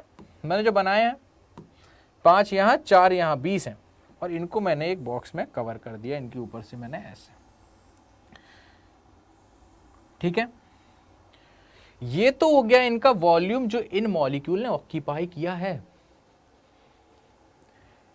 इस बॉक्स के अंदर ये मॉलिक्यूल्स फैले हुए हैं, तो इन मॉलिक्यूल्स ने कितनी स्पेस ऑक्यूपाई कर रखी है, पूरे इतने बड़े बॉक्स में ये फैले हुए हैं, तो जो वॉल्यूम ऑक्यूपाई किया है गैस ने वो ज्यादा है। अब मैं बोलूंगा जो एक्चुअल वॉल्यूम किसका, गैस की बात करूंगा, वो क्या होगा, इन सारे गैस के मॉलिक्यूल को पकड़ के एक कोने में रख देता हूं। इसी बॉक्स के अंदर अगर मैं इन सारे मॉलिक्यूल्स को पकड़ के कोने में पटक दूं तो पता है क्या दिखेगा, 20 मॉलिक्यूल बनाऊंगा आपके सामने, देखो 1 2 3 4 5 6 7 8 9 10 11 12 13 14 15 16 17 18 19 20 बना दिया, क्या दिख रहा है आपको, क्या दिख रहा है? कहोगे अरे सर ये क्या कर दिए यार। हाँ वही तो बोल रहा है, एक्चुअल वॉल्यूम जो गैस का है वो कैसे पता लगेगा? उन सबको इकट्ठा कर दो, एक जगह इकट्ठा कर दिया, वो नेग्लेजिबल है, नेग्लेजिबल, उनका वॉल्यूम नहीं है कुछ। लेकिन अगर इस वॉल्यूम मतलब इस मॉलिक्यूल्स का, इस गैस को पूरे में फैला दूं, तो जो वॉल्यूम ऑक्यूपाई किया है वो कुछ और होगा ज्यादा, समझे? तो there is a difference in the volume occupied by the gas और the actual volume of the gas. This is the actual volume of the gas that is always be negligible when compared to the occupied gas by the occupied volume by the gas। समझ आई चीज, समझ आई अच्छे से? चलो आगे वाले point पे आओ, तुरंत आओ, तुरंत आ जाओ भैया। हाँ 8th पॉइंट आ गया हमारा, क्या बोलता है? There is no intermolecular force of attraction between the molecule. बहुत अच्छे से पढ़ सके हैं और बार बार नहीं बताएंगे, अभी स्टार्टिंग में ही बता दिया आपको। चलो अगले पॉइंट पे आओ। Molecules of gases are tiny rigid spheres of negligible volumes. अब इसको समझ लो, ये एक चीज़ और बोलता है कि जो हमारे मॉलिक्यूल्स हैं वो इतने छोटे हैं, इतने छोटे हैं, इस पूरी दुनिया का सबसे छोटा पार्टिकल है, इतना छोटा है कि उस, अब एक चीज़ बताओ, इस बोर्ड पे कोई मेरे से बोले कि सबसे छोटा डॉट बना के दिखाओ, सबसे छोटा, तो क्या कर सकता हूँ? मेरी सबसे छोटा होगा क्या अगर मैं इस लाइन को बना दूँ? ये सबसे छोटा है क्या? नहीं है। सबसे छोटी चीज़ क्या होगी अगर मैं इस बोर्ड पे बनाऊंगा? वो होगी हल्का सा ऐसे डॉट लगा के छोड़ दो। आपको दिखाने के लिए मैं थोड़ा बड़ा डॉट बना देता हूँ, ठीक है? मान लो मैंने ऐसे डॉट बना के छोड़ दिया, ठीक है? चलो, तो क्या ये डॉट आपको स्फेरिकल शेप में दिख रहा है? बिल्कुल वही चीज वो बोल रहा है। मॉलिक्यूल के जो गैसेस हैं इतने छोटे हैं कि उनके बहुत छोटे हैं बच्चों, बहुत छोटे, और जो उनका शेप है ना वो स्फेरिकल शेप है, स्फेरिकल, जो कि नेग्लेजिबल वॉल्यूम। अब सुनना मेरी बात, अगर वॉल्यूम नेग्लेजिबल है, volume tends to 0, that means 4/3 pi R cube is also tends to 0। ये किसका? स्फेयर का वॉल्यूम है, volume of sphere, that is negligible, correct? चलो, that means radius is tending to 0। और अगर इसके मोशन की बात करूं तो मैंने क्या बोला? डिग्री ऑफ फ्रीडम 3 होती है इसमें। क्यों होती है? कोई ट्रांसलेटरी मोशन है, दैट मीन्स रोटेशनल मोशन 0 है। अगर r की वैल्यू 0 है तो मूवमेंट ऑफ इनर्शिया जो मेरा होता है बच्चों, मूवमेंट ऑफ इनर्शिया, क्या उसकी वैल्यू भी मेरी क्या होगी? I इक्वल्स टू mr² होता है, और radius is tending to 0, that means I is also tending to 0। If I is tending to 0 तो मेरी जो रोटेशनल काइनेटिक एनर्जी होती है that is equals to half I omega square. If I is tending to 0, बच्चों I is tending to 0, that means rotational kinetic energy, देखो मैं बड़े बड़े नंबरों में, बड़ी बड़ी चीज़ों में लिख रहा हूँ, rotational kinetic energy is tending to 0, that's why there is no rotational motion. Feel आ गया क्यों नेग्लेक्ट किया? ट्रांसलेटरी मोशन क्यों बोला गया? पक्का? चलो आगे बढ़ते हैं अपन। इसके बाद अब हम आ जाते हैं अपनी काइनेटिक गैस इक्वेशन के ऊपर। अब आई हमारी काइनेटिक गैस इक्वेशन होती क्या है पहले वो लिख देता हूं, देन हम इसका डेरिवेशन भी करेंगे कैसे आई, ठीक है? इसकी इक्वेशन होती है P equals to 1/3 mn upon V URMS का whole square. This is the kinetic gas equation, correct? अब ये कैसे आई, क्या आई, सारी चीज़ों के बारे में आपको अब बताया जाएगा, करेक्ट? चलो स्टार्ट कर दें। अब सुनते जाना इसका डेरिवेशन कैसे कर रहे हैं। मैंने क्या बोला बच्चों? मेरे पास एक बॉक्स है। क्या बोला? सुनना ध्यान से, क्या बोला मैंने? मेरे पास एक बॉक्स है, ये रहा मेरा बॉक्स। अब मेरे से बॉक्स ही अच्छा नहीं बनेगा और टाइम खराब होगा, ऐसा थोड़ी होने देंगे हम। अच्छा बनाएंगे बॉक्स। ये लो पहला बॉक्स और ये दूसरा बॉक्स। अरे क्यूब बना रहा हूँ बच्चों, क्यों टेंशन ले रहा हूँ? ये लो, ठीक है? चलो मैंने यहाँ पर एक्सिस भी मान ली। कैसे एक्सिस मान ली? ये मेरी वाई एक्सिस हो गई, ये मेरी एक्स एक्सिस हो गई, और ये मेरी जेड एक्सिस हो गई। ठीक है, समझ आ गया सबको। चलो एक्सिस नहीं समझ आई है तो ये देखो, अब फील आ जाएगा। ये मेरी एक्स एक्सिस हो गई, ये वाई हो गई, और ये मेरी जेड एक्सिस हो गई। बोलो बच्चों समझ आया इतना? पक्का?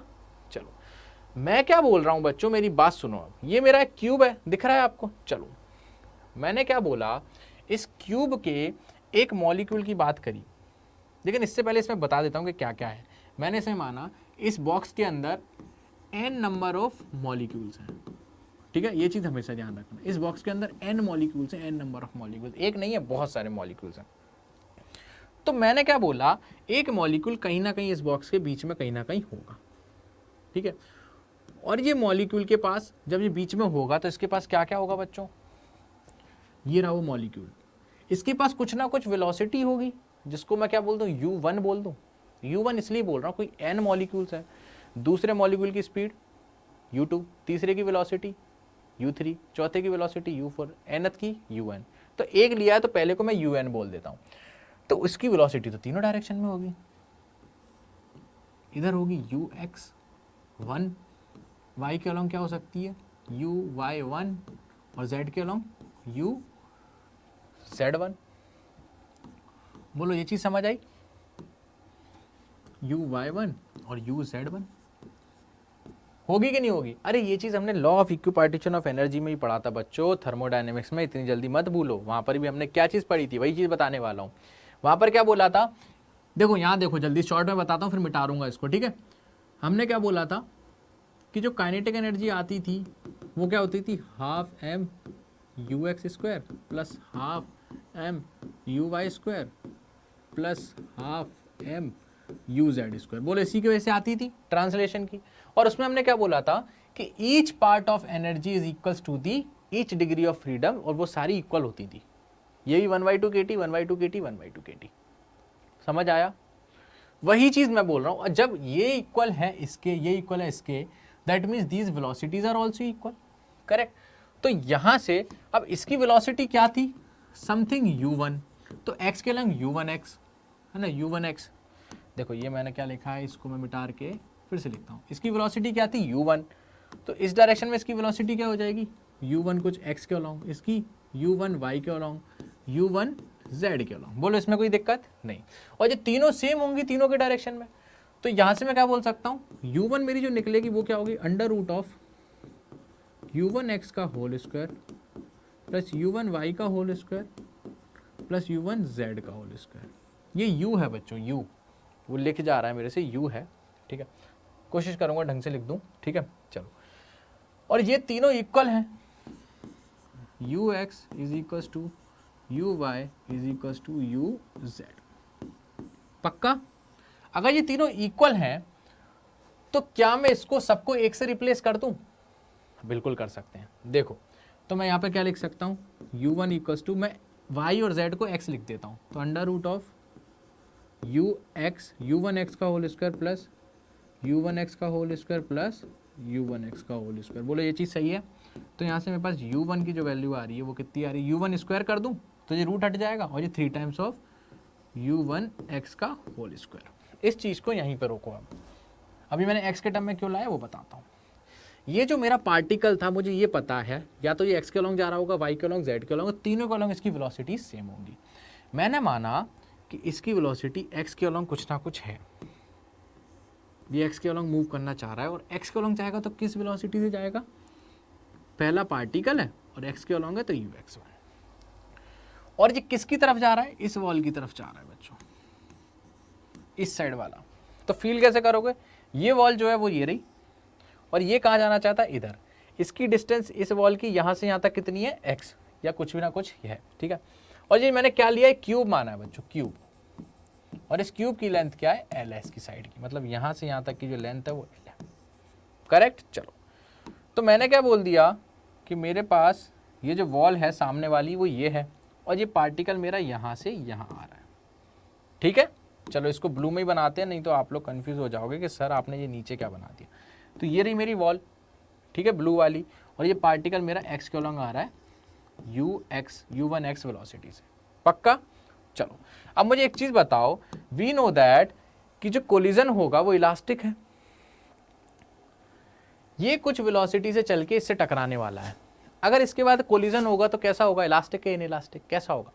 हमने आज ही पढ़ा अजम्पशन कि इलास्टिक कोलिजन होता है, दैट मीन्स मोमेंटम भी कंजर्व होगा। इस पार्टिकल का मास कुछ ना कुछ m है, जब ये इससे टकराएगा तो टकराने के बाद इसकी वेलोसिटी पलट जाएगी और पार्टिकल कुछ इसी डायरेक्शन में मूव करने लगेगा u1x से ही। बोलो चीज़ समझ आई? तो यहाँ से बोल सकता हूँ, अगर मैं मोमेंटम की बात करूँ बच्चों, मोमेंटम, तो इनिशियल मोमेंटम क्या होगा, m u1x, पक्का? ठीक है। और p फाइनल क्या होगा, पलट गई वेलोसिटी तो minus m u1x, change in momentum क्या होगा, 2m u1x। बोलो ये चीज समझ आई? ये चीज क्लियर हुई कि नहीं मोमेंटम? चलो ठीक है, ये चीज क्लियर हो गई होगी। अब सुनना एक चीज और बच्चों, मुझे चाहिए अब टाइम, इसको एक कोलिजन करने में इसको कितना टाइम लगा। अब सुनना, मैं इसको लिखूंगा क्या, time taken by the molecule in one collision, time taken by molecule in one collision. तो देखो यहां लिखूंगा time taken by molecule in one collision. अब सुनना, एक कोलिजन की कंप्लीशन क्या होगा, सेम लाइक एसएचएम, इसमें भी देखना पड़ेगा। देखो कैसे, एसएचएम का सेम क्यों बोला, क्योंकि कभी कभी वेलोसिटी का डायरेक्शंस को अपन भूल जाते हैं, तो कभी कभी लगता है आधा ही t/2 टाइम तक आया है तभी हमारा पार्टिकल रिपीट कर गया। सुनो अब देखना, मैं स्टॉप वॉच ऑन करूंगा, ये टाइम कम मैं बोल रहा हूं, time taken by molecule in one collision. ये मॉलिक्यूल जब यहां था तब यहां पर टकराया नहीं था, तो ये कुछ आ रहा होगा टकराने, और जैसे ये व्हाइट वाला क्या शो कर रहा है, पलट के वेलोसिटी आ गई है उसमें। जैसे ही ये इससे टकराया होगा, मैंने अपनी स्टॉप वॉच ऑन कर दी, इससे टकराने के बाद ये मॉलिक्यूल क्या करेगा, इधर देखो, इससे टकराने के बाद ये मॉलिक्यूल क्या करेगा, वापस इधर डायरेक्शन में आ जाएगा, मोमेंटम कंजर्व है। अब ये एल डिस्टेंस कुछ चलेगा, चूंकि ये एक क्यूब है तो यहां भी लेंथ एल होगी, यहां से टकरा के एल लेंथ यहां जाएगा, इस दीवार से टकराएगा, फिर एल लेंथ चल के आएगा, तब जाके इसका दूसरा कोलिजन होने वाला होगा। सो आफ्टर फर्स्ट कोलिजन इसने दूसरा कोलिजन, जैसे इसने पहला कोलिजन किया मैंने स्टॉप वॉच ऑन कर दी, टाइम कैलकुलेट हो रहा है, ये वहां गया, वहां से टकरा के जैसे ही दूसरा कोलिजन हुआ या होने वाला था, मैंने स्टॉप वॉच रोक दी। That is the time taken by one molecule, time taken by molecule in one collision. तो इस चीज को मैं क्या लिख दूंगा, ये टाइम को क्या लिखूंगा, delta T, that is equals to velocity equals to distance upon time, speed equals to distance upon time, है ना। तो टाइम क्या हो जाएगा, डिस्टेंस अपॉन स्पीड। डिस्टेंस कितनी कवर करेगा, l और l 2l, और स्पीड तो हमारी u1x। बोलो इतनी चीज समझ आई, पक्का? चलो, तो यहां से मैं एक चीज और बता सकता हूं बच्चों, आप पूछोगे क्या, तो इस मॉलिक्यूल ने इस वाली बॉल पे कुछ ना कुछ फोर्स लगाया होगा, कुछ ना कुछ फोर्स एक्सर्ट किया होगा, वो फोर्स मैं निकाल सकता हूं। तो यहाँ क्या लिखूंगा, force exerted by one molecule on wall, that is F, मैं उसको बोल रहा हूं, वो क्या होगा मेरा, change in momentum, change in momentum one change in time. क्या इसमें कोई गलती, सही है? चलो, तो इस चीज को मैं क्या लिख सकता हूं अब, F equals to delta P क्या आया था मेरा, 2m ux u1x अपॉन, ये कितना आया था, 2l अपॉन u1x। बोलो यही चीज थी, चलो बढ़िया है। तो यहां से देखना 2 से 2 कैंसिल हो जाएगा, तो जो f मेरा बच रहा है वन मॉलिक्यूल का, देखो मैं यहाँ पे लिख रहा हूँ एक मॉलिक्यूल की वजह से, ये फोर्स किसकी वजह से आ रहा है अभी, एक मॉलिक्यूल की वजह से, वो क्या आ रहा है, m upon L into μ1x का होल स्क्वायर हो गया है, μ1x का होल स्क्वायर हो गया है। बोलो इतनी चीज समझ आई, पक्का? अब सुनना, यहां पर मैंने ये चीज करी थी, तो क्या मैं यहां पे μ1x स्क्वायर को μ1²/3 कर सकता हूं, क्योंकि ओरिजिनल वेलोसिटी उसकी μ1 है, x के अलॉन्ग μx थी, y के अलॉन्ग μy1, z के अलॉन्ग ये थी, कुछ ना कुछ मैंने माना, तीनों इक्वली डिवाइड होंगी, क्योंकि ऑलरेडी मैं आपको बता चुका था। ये किस चीज़ के लिए लिखा था मैंने, ये पोर्शन जो लिखा था, ये लिखा था law of equal partition of energy की वजह से, आपको याद हो तो ठीक है। इक्वली डिवाइड किया तो तीनों इक्वल होंगी वेलोसिटीज, क्योंकि इसकी एनर्जी इक्वल होंगी कब, जब वेलोसिटीज इक्वल होंगी। वेलोसिटीज इक्वल रखी तो ये रिलेशन आया। तो क्या यहाँ से मैं μ1x की जगह μ1x स्क्वायर, यहाँ पर जो μ1x स्क्वायर है, μ1x स्क्वायर को मैं μ1 u1 है बच्चों, मैं u म्यू बोल रहा हूँ, u1 स्क्वायर अपॉन 3 लिख सकता हूँ, लिख सकते हो सर तो लिख दो। तो f जो मेरा एक मॉलिक्यूल का आ रहा है अभी भी, वो क्या आ जाएगा, अब इसकी जगह लिख दूंगा m अपॉन एल, और इसकी जगह क्या आ जाएगा u1 स्क्वायर अपॉन 3। इसको मैं फिर लिखता हूँ 1/3 m upon L u1 square upon, बस u1 स्क्वायर ही है, अपॉन का 3 था वो मैंने उस साइड लिख दिया। चलो u1 स्क्वायर, क्या इतनी चीज समझ आई। तो ये तो मेरा एक फोर्स आ गया, एक वॉल पे जो एक मॉलिक्यूल फोर्स लगा रहा है वो निकल के आया मेरा ये, करेक्ट। तो क्या यहां से प्रेशर भी निकाल सकता हूं, तो pressure excited by one molecule on the wall. अभी मैंने फोर्स निकाला तो प्रेशर कितना एक्साइट कर रहा होगा, फोर्स अपॉन एरिया। फोर्स कितना है 1/3 m u1 square upon L into area. Area क्या होगा देखना बच्चों, एल इंटू एल, क्यूब है ना वो क्यूब है ना, तो ये लेंथ भी एल, ये लेंथ भी एल, तो एरिया कितना हो जाएगा एल स्क्वायर। अरे ये लेंथ भी एल और ये लेंथ भी एल, तो एरिया एल इंटू एल हो जाएगा। That is equals to M u1 square upon 3 L cube. बोलो समझ आया।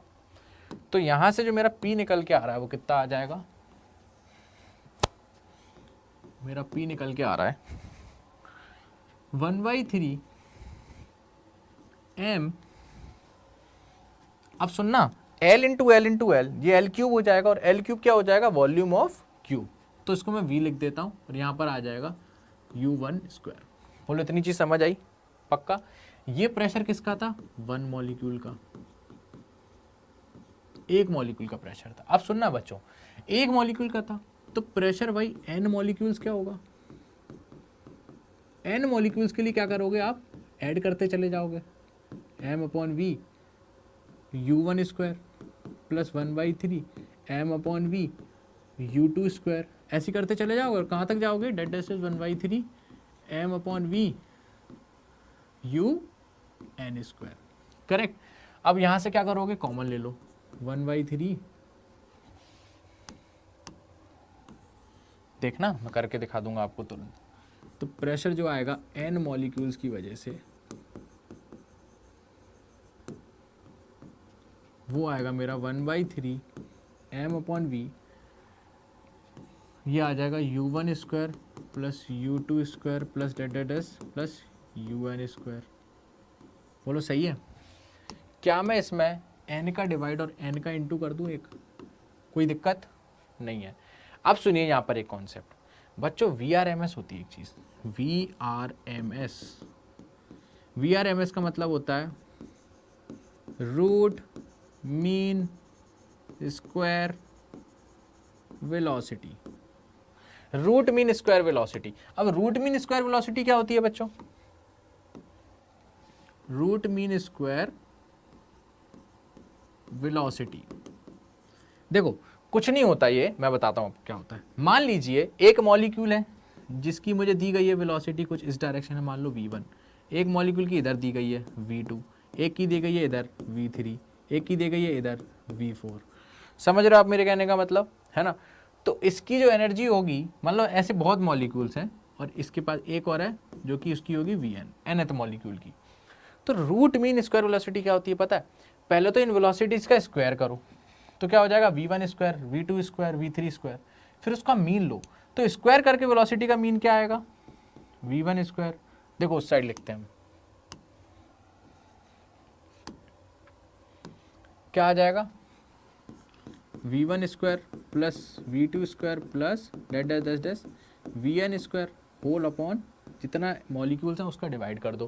तो ये क्या ले लिया आपने, पहले वेलोसिटीज का स्क्वायर किया फिर मीन किया और उसका अब रूट ले लो बच्चों, root. This is the VRMS। क्या ये चीज समझ आई VRMS पक्का। VRMS कैसे आई समझ में, बिल्कुल समझ आई। तो रूट मीन स्क्वायर वेलोसिटी होती है बच्चों VRMS। ठीक है, अब सुनना, ये चीज समझ आ गया? क्या इस पोर्शन को रब कर दूं थोड़ी देर के लिए?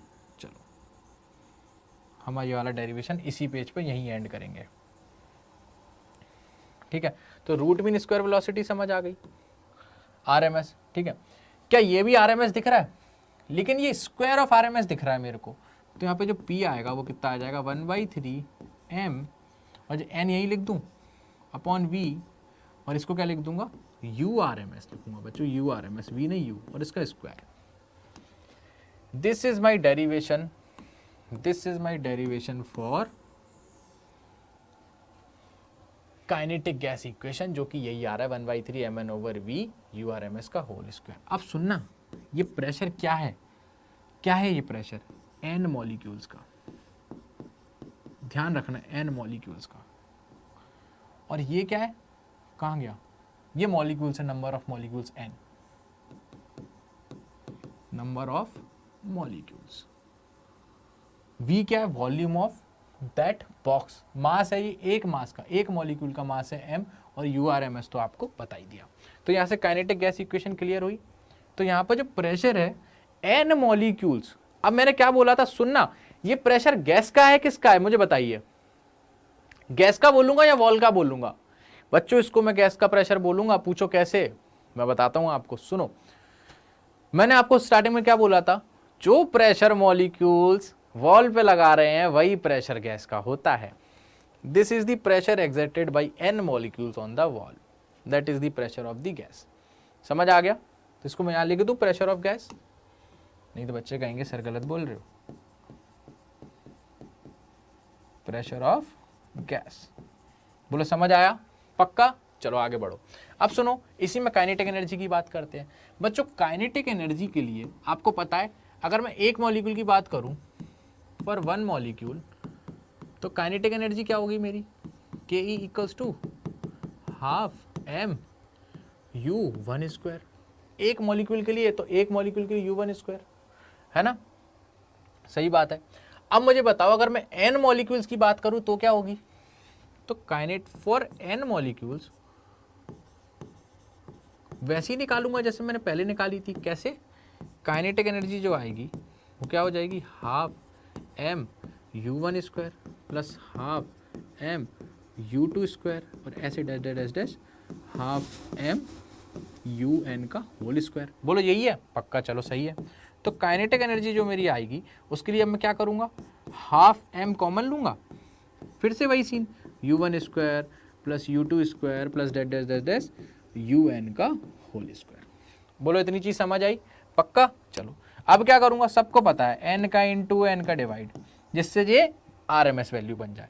तो ऐसे जो काइनेटिक एनर्जी आ रही है मेरी, वो कितनी आ जाएगी बच्चों, ½ m, और ये कितनी आ जाएगी मेरी, URMS का होल स्क्वायर, और ये n भी आ जाएगा। बोलो समझ आया? इतनी चीज समझ आई काइनेटिक एनर्जी कैसे आ रही है? ये काइनेटिक एनर्जी किस चीज की आई है बच्चों, सच बताना। For n molecules, n molecules की काइनेटिक एनर्जी है, भूलना मत, पिटोगे नहीं तो। ये रही मेरी energy, kinetic energy for n molecules. अब मैं कंपैरिजन करूंगा काइनेटिक एनर्जी और काइनेटिक गैस इक्वेशन का। अब यहां लिखूंगा, देखो काइनेटिक गैस इक्वेशन क्या थी मेरी बच्चों, कोई बताएगा जल्दी? मैं बताता हूं, P = 1/3 mn/v URMS का होल स्क्वायर। पक्का? चलो काइनेटिक एनर्जी क्या आई है बच्चों? काइनेटिक एनर्जी आई है सर ½ mn URMS का होल स्क्वायर, और इनटू में n तो लग दिया मैंने, अपॉन 2। चलो क्या यहां से मैं mn URMS की वैल्यू 2ke लिख दूं? इसमें लिख दूं? चलो इसको डिवाइड कर दो, साफ दिखेगा आपको। 1/3 mn/v URMS का whole square upon 1/2 mn URMS का होल स्क्वायर। बोलो समझ आया? अब सुनना, mn URMS कट गया, क्या बचा, P/ke इज इक्वल्स टू 2/3 और ये बचा वॉल्यूम। तो ऐसे जो काइनेटिक एनर्जी मेरी निकल के आ रही है, तो जो काइनेटिक एनर्जी मेरी निकल के आ रही है वो कितनी आ जाएगी? Kinetic energy equals to 3PV/2। यही आ रही है 3/2 PV, 3/2 PV kinetic energy, correct. ये आ रही है मेरी काइनेटिक एनर्जी, ये रही मेरी काइनेटिक एनर्जी। अब सुनना बच्चों, इसी को मैं अगर मैं बोलूं for 1 mole of ideal gas, अगर 1 मोल आइडियल गैस की बात करूंगा तो PV इक्वल्स टू RT हो जाएगा, क्योंकि N तो 1 हो गया। तब जो काइनेटिक एनर्जी आएगी वो क्या आएगी? 3/2 RT। This is my kinetic energy for 1 mole of ideal gas. Are you getting my point, boys and girls? बुरा मत मान जाना यार। चलो, तो काइनेटिक एनर्जी 3/2 RT मेरी निकल के आ गई। अब आपको अगर याद हो, थर्मोडायनेमिक्स में क्या निकल के आती थी बच्चों? F/2 RT, and F was variable depending upon the degree of freedom। 3, 5, 6 कुछ भी हो सकता था, लेकिन यहाँ तो 3 आ रहा है सर जी। 3 कब आता था? डिग्री ऑफ फ्रीडम 3 होती थी तब आएगा जब, और 3 का मतलब ट्रांसलेटरी हो रहा है, that means motion is straight line. Hence proof बच्चों, सामने प्रूफ कर दिया आपके। ठीक है, इतनी बात समझ आई। चलो अब अपन बात करेंगे बच्चों RMS velocity of gas molecules. देखो, जिसको मेरी स्पीड अब तेज लग रही है तो वो थोड़ा स्लो करके देखें। स्पीड स्लो मतलब समझ रहे हो? अगर कुछ कॉन्सेप्ट लग रहा है नहीं समझ आया तो फिर से रिपीट करके देख लो। आपको मैं सारी चीज़ें बोलता भी चला जा रहा हूँ, आपको समझ आता जाएगा। करेक्ट। चलो, RMS velocity of a gas molecule, gas molecule की RMS वेलोसिटी की बात करनी। अब सुनो, RMS तो आपको पता लग गया ना क्या होता था? VRMS कैसे निकालते थे? कैसे, जल्दी बताओ। हाँ, V पहले स्क्वायर कर लो,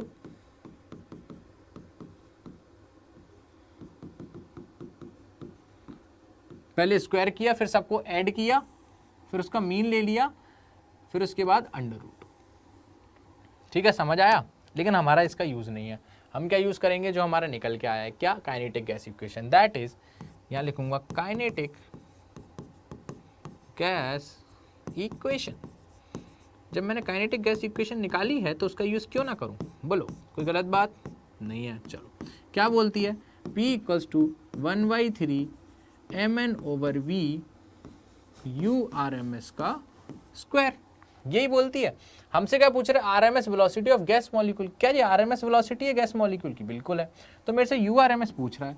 URMS इज इक्वल्स टू क्या हो जाएगा? 3PV upon m into n का अंडर रूट। बोलो, ये चीज में किसी को दिक्कत नहीं होनी चाहिए। अब सुनो, अब सुनना मेरी बात। मुझे एक चीज बताओ, ये n क्या है? Number of molecules. n is my number of molecules. अगर मैं आपसे ये बोलूं कि मेरे पास 1 मोल ऑफ गैस है, मेरे पास 1 मोल गैस है, 1 मोल गैस है, तो 1 मोल में कितने मॉलिक्यूल्स होते हैं? Na। तो इसके लिए जो n की वैल्यू है वो Na के बराबर हो जाएगी कि नहीं? अगर मैं मान रहा हूं कि मेरे पास 1 मोल गैस है, तो 1 मोल के लिए n की वैल्यू Na हो जाएगी। अरे n क्या था? नंबर ऑफ मॉलिक्यूल्स, और 1 मोल में कितने मॉलिक्यूल्स थे? Na, तो n इक्वल्स टू Na। क्या यहां पे मैं Na पुट कर दूं? URMS is equals to under root of 3PV upon m, n की जगह Na लिख दूं? कोई दिक्कत? कोई दिक्कत नहीं। और सुनो, अगर 1 मोल है, 1 मोल गैस है, अच्छा चलो आइडियल गैस ही है 1 मोल, ये तो मैं लिखा नहीं तो समझ जाया करो। 1 मोल आइडियल गैस है। फिर बोलोगे सर गैस है, आपने बताया नहीं आइडियल है कौन सी है, आप तो कुछ भी करोगे। ये क्या हुआ? कोई बात नहीं, कोई बात नहीं, डरो मत, डरो मत, सब हो जाएगा। चलो ठीक है, मैं देख लूँ यार कुछ मिट रहा तो नहीं तो PDF में दिक्कत आएगी आप लोगों को। चलो, कुछ नहीं मिट रहा, आओ। तो ये क्या था? 1 मोल आइडियल गैस मारा था मैंने, 1 मोल आइडियल गैस। ठीक है, समझ आया? चलो, और सुनो, आइडियल गैस है तो PV इक्वल्स टू nRT, और 1 मोल है तो n की वैल्यू 1, तो PV इक्वल्स टू RT भी तो होगा। तो क्या मैं यहां से इसको इसकी इक्वल लिख दूं? पीवी की जगह क्या लिख दूं? अब देखना यहां लिख रहा हूं मैं, इस चीज को यहां लिख रहा हूं, U R M S is equals to, PV की जगह क्या लिखूंगा? देखो अंडर रूट 3 पीवी की जगह लिख दूंगा R T upon M into N है। अब सुनो, यहां सुनो, यहां सुनो,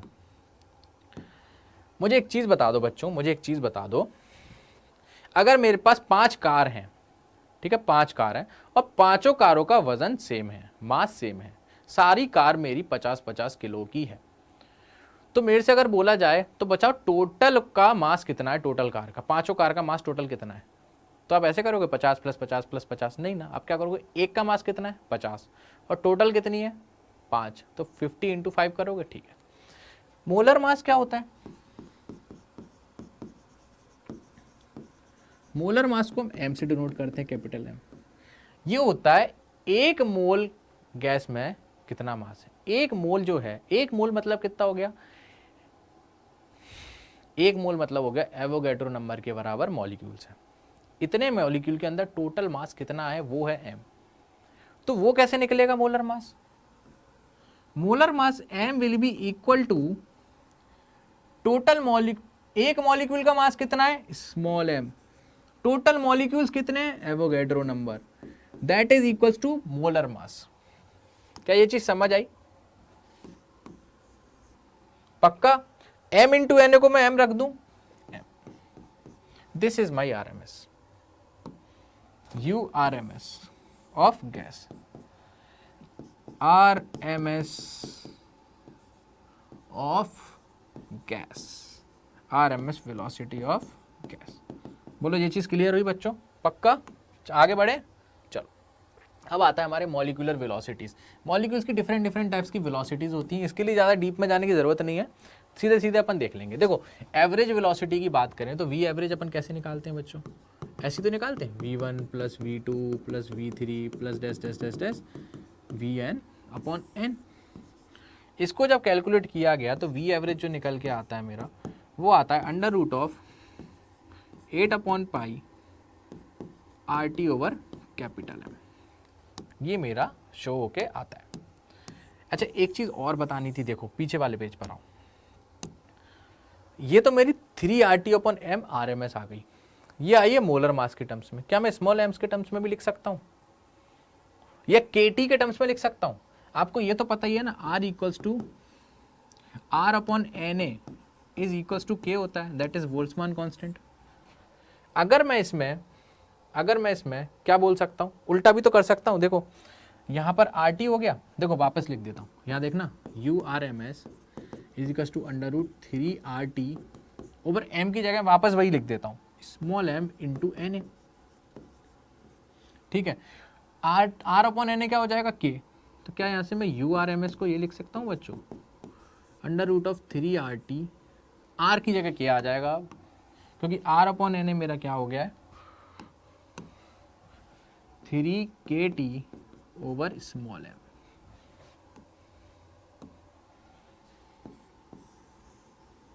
इसको आप आगे भी देख लोगे, देखो इसमें समझ जाओगे। तो जो एवरेज वैल्यू मेरी निकल के आती है वेलोसिटी की, आती है V average equals to √8/π RT/m।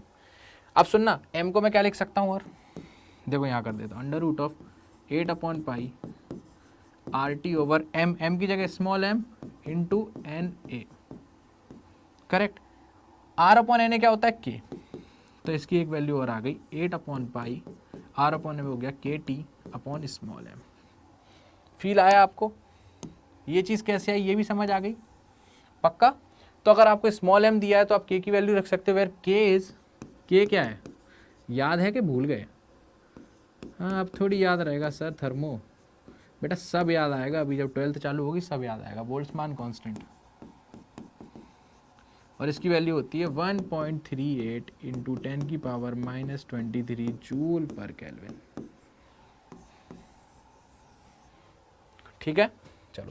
और RMS वैल्यू तो अभी देखी है आपने, क्या देखी थी बच्चों, देखो ये देखो 3RT/m और 3kT/m। तो यहाँ लिख दूँ VRMS √3RT/m और √3kT/m। बोलो ये चीज़ समझ आई? चलो एवरेज निकालना आ गया, VRMS निकालना आ गया, एक वेलोसिटी और होगी, हाँ, मोस्ट प्रोबेबल वेलोसिटी। इसकी फीलिंग लो पहले, मोस्ट प्रोबेबल। सुनो बच्चों, मेरे पास 3 चॉकलेट हैं, तीनों के रैपर सेम है, तीनों का कलर सेम है, ठीक है।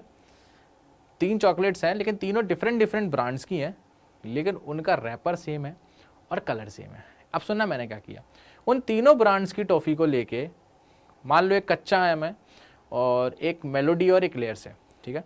तीनों ब्रांड है, तीनों का रैपर सेम है, रैपर सेम मतलब उन्हें पैकिंग, उनकी स्टाइल अच्छी है। चलो मैंने क्या किया, 50 एक्लेयर्स ली, सॉरी 100 एक्लेयर्स ली, 20 मैंने मेलोडी ली और 10 मैंने कच्चा आम लिया और उसको ज़मीन पर डाल दिया एक जगह इकट्ठा करके ऐसे।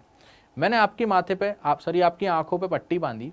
अब मैंने बोला अब एक हाथ उठाओ और एक टॉफ़ी उठाओ, किस टॉफ़ी के आने के चांसेस ज़्यादा हैं?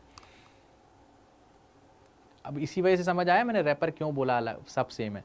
नहीं तो आधे बच्चे बोलेंगे सर हम तो पहचान जाएंगे क्लियर्स का रैपर क्या है, मेलोडी का क्या है। अरे इसी वजह से तो बोला।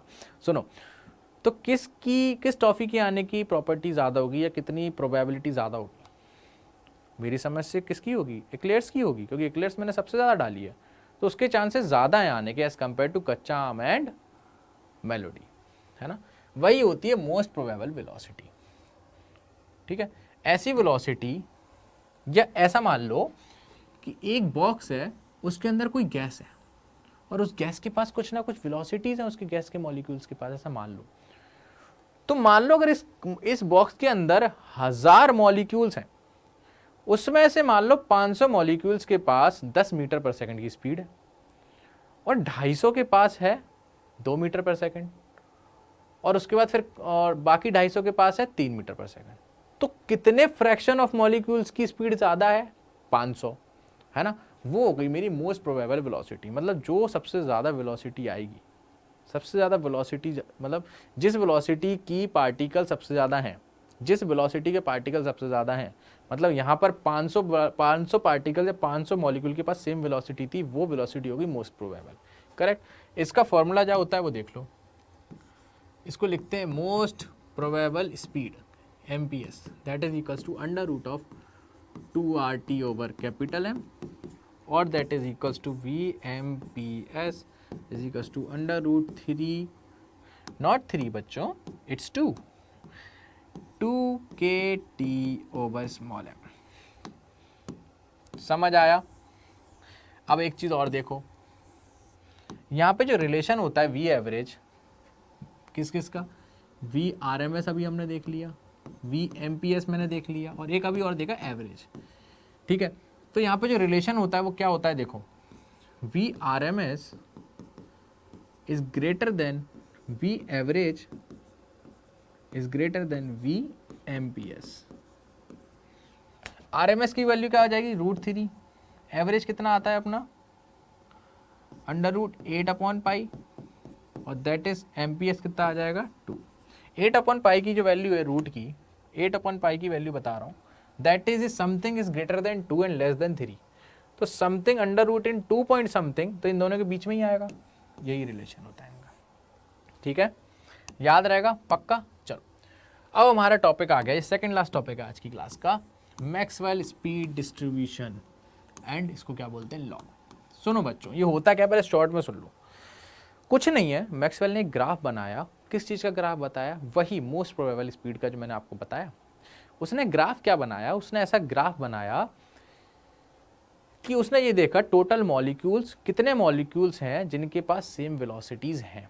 देखो इसको मैं ये बनाता हूँ तो आपको और क्लियर होगा, नहीं तो अभी आपको कन्फ्यूज़न हो सकती है। देखो उसने ग्राफ किसका बनाया, रुको इसको हम मिटा देंगे अब, क्योंकि ये सही जगह नहीं बना। देखो ठीक है, ये मेरी ग्राफ बना दिया मैंने। यहाँ क्या लिया मैंने? फ्रैक्शन ऑफ मॉलिक्यूल्स, और ये लिया मैंने वेलोसिटी। इसका जो ग्राफ आता है ना वो कुछ इस टाइप का आता है, ऐसे मान लो, ठीक है।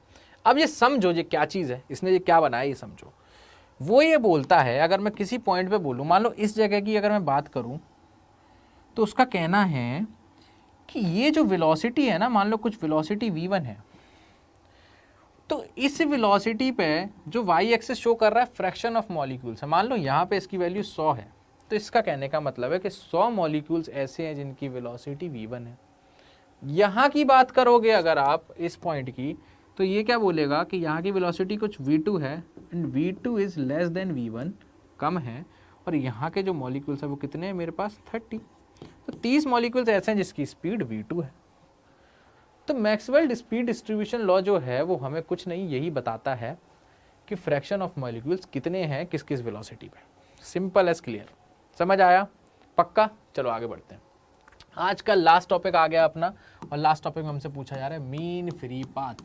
सुनो बच्चों, ये होता क्या, इसकी फीलिंग लो। डेफिनेशन भी दिया, डायग्राम भी दिया, पहले देखो क्या। The average distance travelled by a molecule between two successive collisions is known as mean free path. ऊपर से निकल गया, निकल गया, पक्का निकल गया होगा। अब सुनो, डेफिनेशन में मत जाओ, मेरी बात सुनो। मीन फ्री पाथ, ये जो ब्लू कलर के दिख रहे हैं और जो रेड कलर के जो गोल गोल दिख रहे हैं, ये है मॉलिक्यूल्स बच्चों, ठीक है, मॉलिक्यूल्स। अब सुनना, ये सारे मॉलिक्यूल्स मोशन तो कर रहे होंगे, लेकिन मैं स्पेसिकली इस रेड वाले का मोशन को जज करूंगा। पहले ये रेड वाला आया, स्ट्रेट लाइन मोशन कर रहा है, आया और इस मॉलिक्यूल से टकराया, पहला कोलिजन। फिर वहां से टकरा के इस साइड गया, फिर इससे टकराया, तो पहला कोलिजन कहाँ हुआ, इधर, ये पहला कोलिजन। फिर दूसरा कोलिजन इस वाले मॉलिक्यूल पे हुआ। देखो मैं यहाँ इनको ही नंबर कर देता हूँ, इनको नंबर कर देता हूँ। देखो पहला कोलिजन कहाँ हुआ बच्चों, इस वाले से हुआ, दूसरा यहाँ, तीसरा यहाँ, चौथा यहाँ, पांचवा यहाँ, सिक्स्थ यहाँ, सेवेंथ यहाँ, एट्थ यहाँ एंड नाइन्थ यहाँ, और फिर वो निकल गया। 9 कोलिजन हुए बीच में। मीन फ्री पाथ पता है वो किसको बोल रहा है? बिटवीन टू सक्सेसिव कोलिजन जो पाथ होती है उसको हम बोलते हैं मीन फ्री पाथ।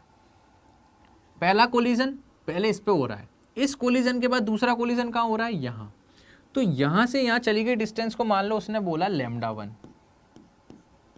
ठीक है। फिर इधर से इधर गया, तो अब यहाँ से यहाँ तक की डिस्टेंस होगी, ये 2 सक्सेसिव कोलिजन के बीच की डिस्टेंस है। अरे दूसरे से पहले, अब सुनो, यहाँ टकराया, इसके बाद ये यहाँ टकराया, तो इनके बीच की डिस्टेंस है वो λ2 मान लो। ऐसे ये λ3, λ4, λ5 करते करते मानते चले गए। इनका एवरेज लेंगे बच्चों, एवरेज क्या लेंगे, एवरेज।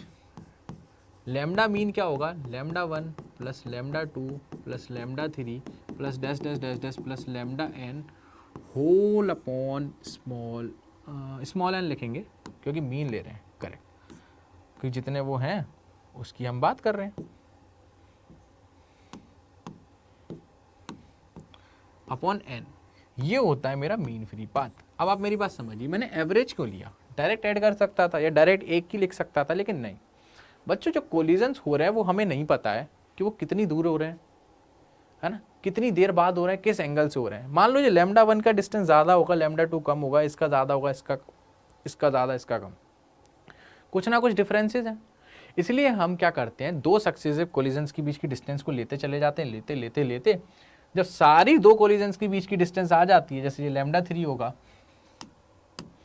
ये λ3 होगा, ये λ4 होगा, ये λ5 होगा, ये λ6, λ7, λ8, है ना। उसके बाद कोलिजन दिखाया नहीं है तो λ8 तक लेंगे, तो क्या करेंगे, λ1 प्लस λ2 λ3 λ8 अपॉन 8, आपका आंसर आ जाएगा। तो ये तो हुआ नॉर्मल मेथड, है ना।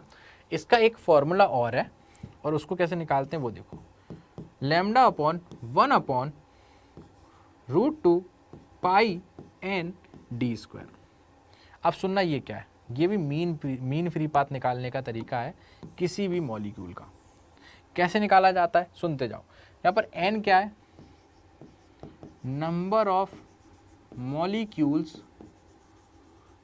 पर unit volume, that is something number density. Per unit velocity लिख रहा हूं मैं, वॉल्यूम है बच्चों ये, पर यूनिट वॉल्यूम, ठीक है। तो n क्या है यहाँ पे, number of molecules per unit volume, मतलब जितना वॉल्यूम है उससे हम डिवाइड कर देंगे तो उतने नंबर ऑफ मॉलिक्यूल्स मेरे पास आ जाएंगे। यहाँ पर ये d क्या है बच्चों, d क्या शो कर रहा है, डायामीटर ऑफ ऑफ मॉलिक्यूल। तो आपसे डायरेक्ट क्वेश्चंस भी आ सकते हैं। किस टाइप से आ सकता है कि बताइए अगर मीन फ्री पाथ बताइए, अगर नंबर ऑफ मॉलिक्यूल्स इतने हैं, उसका वॉल्यूम भी दिया होगा तो उसको डिवाइड कर देना नंबर ऑफ मॉलिक्यूल्स को वॉल्यूम से, तो वहाँ से आपकी एन की वैल्यू आ जाएगी। और डायमीटर दिया होगा या रेडियस दिया होगा तो डायमीटर पूछ लेगा, रिलेशन पूछ लेगा। मान लो बोल दे number of molecules per unit volume, दो गैसेज हैं उनका सेम है, तो D lambda M is inversely proportional to D square हो जाएगा, है ना। फिर वहाँ से रेडियस दिया होगा तो वहाँ से वो रेशो पूछ सकता है ना। तो इस टाइप के क्वेश्चन इससे बन सकते हैं। तो बच्चों आज की क्लास यहीं पर ओवर होती है और आज आपका काइनेटिक थ्योरी ऑफ गैसेस भी पूरा कंप्लीट होता है जितना रिमेनिंग बचा था। एंड हाँ, जैसा बोला था कि एक शॉट में ख़त्म करेंगे, तो आज पूरी क्लास में काइनेटिक थ्योरी ओवर हो गया। ठीक है, तो चलिए जब तक मिलते हैं अगली क्लास में, है ना। थोड़े प्रैक्टिस क्वेश्चंस लेकर आएंगे और अब आपका सिलेबस पूरा का पूरा कंप्लीट हो गया। अब कुछ भी नहीं बचा है, अब आपका सब कुछ कंप्लीट हो गया है बोर्ड के लेवल का लेके 11th का टर्म 2 पूरा कंप्लीटेड है। अब अगर जो भी लेक्चर आएगा वो क्वेश्चन प्रैक्टिस को लेकर आएगा। ठीक है, तो all the very best and पढ़ाई करते रहिए, चाहे एग्जाम हो चाहे नहीं हो, आगे जाके आपको पढ़ाई करनी है, वही आपको आगे लेकर जाएगी। पक्का। तो चलो जब तक के लिए टाटा बाय बाय।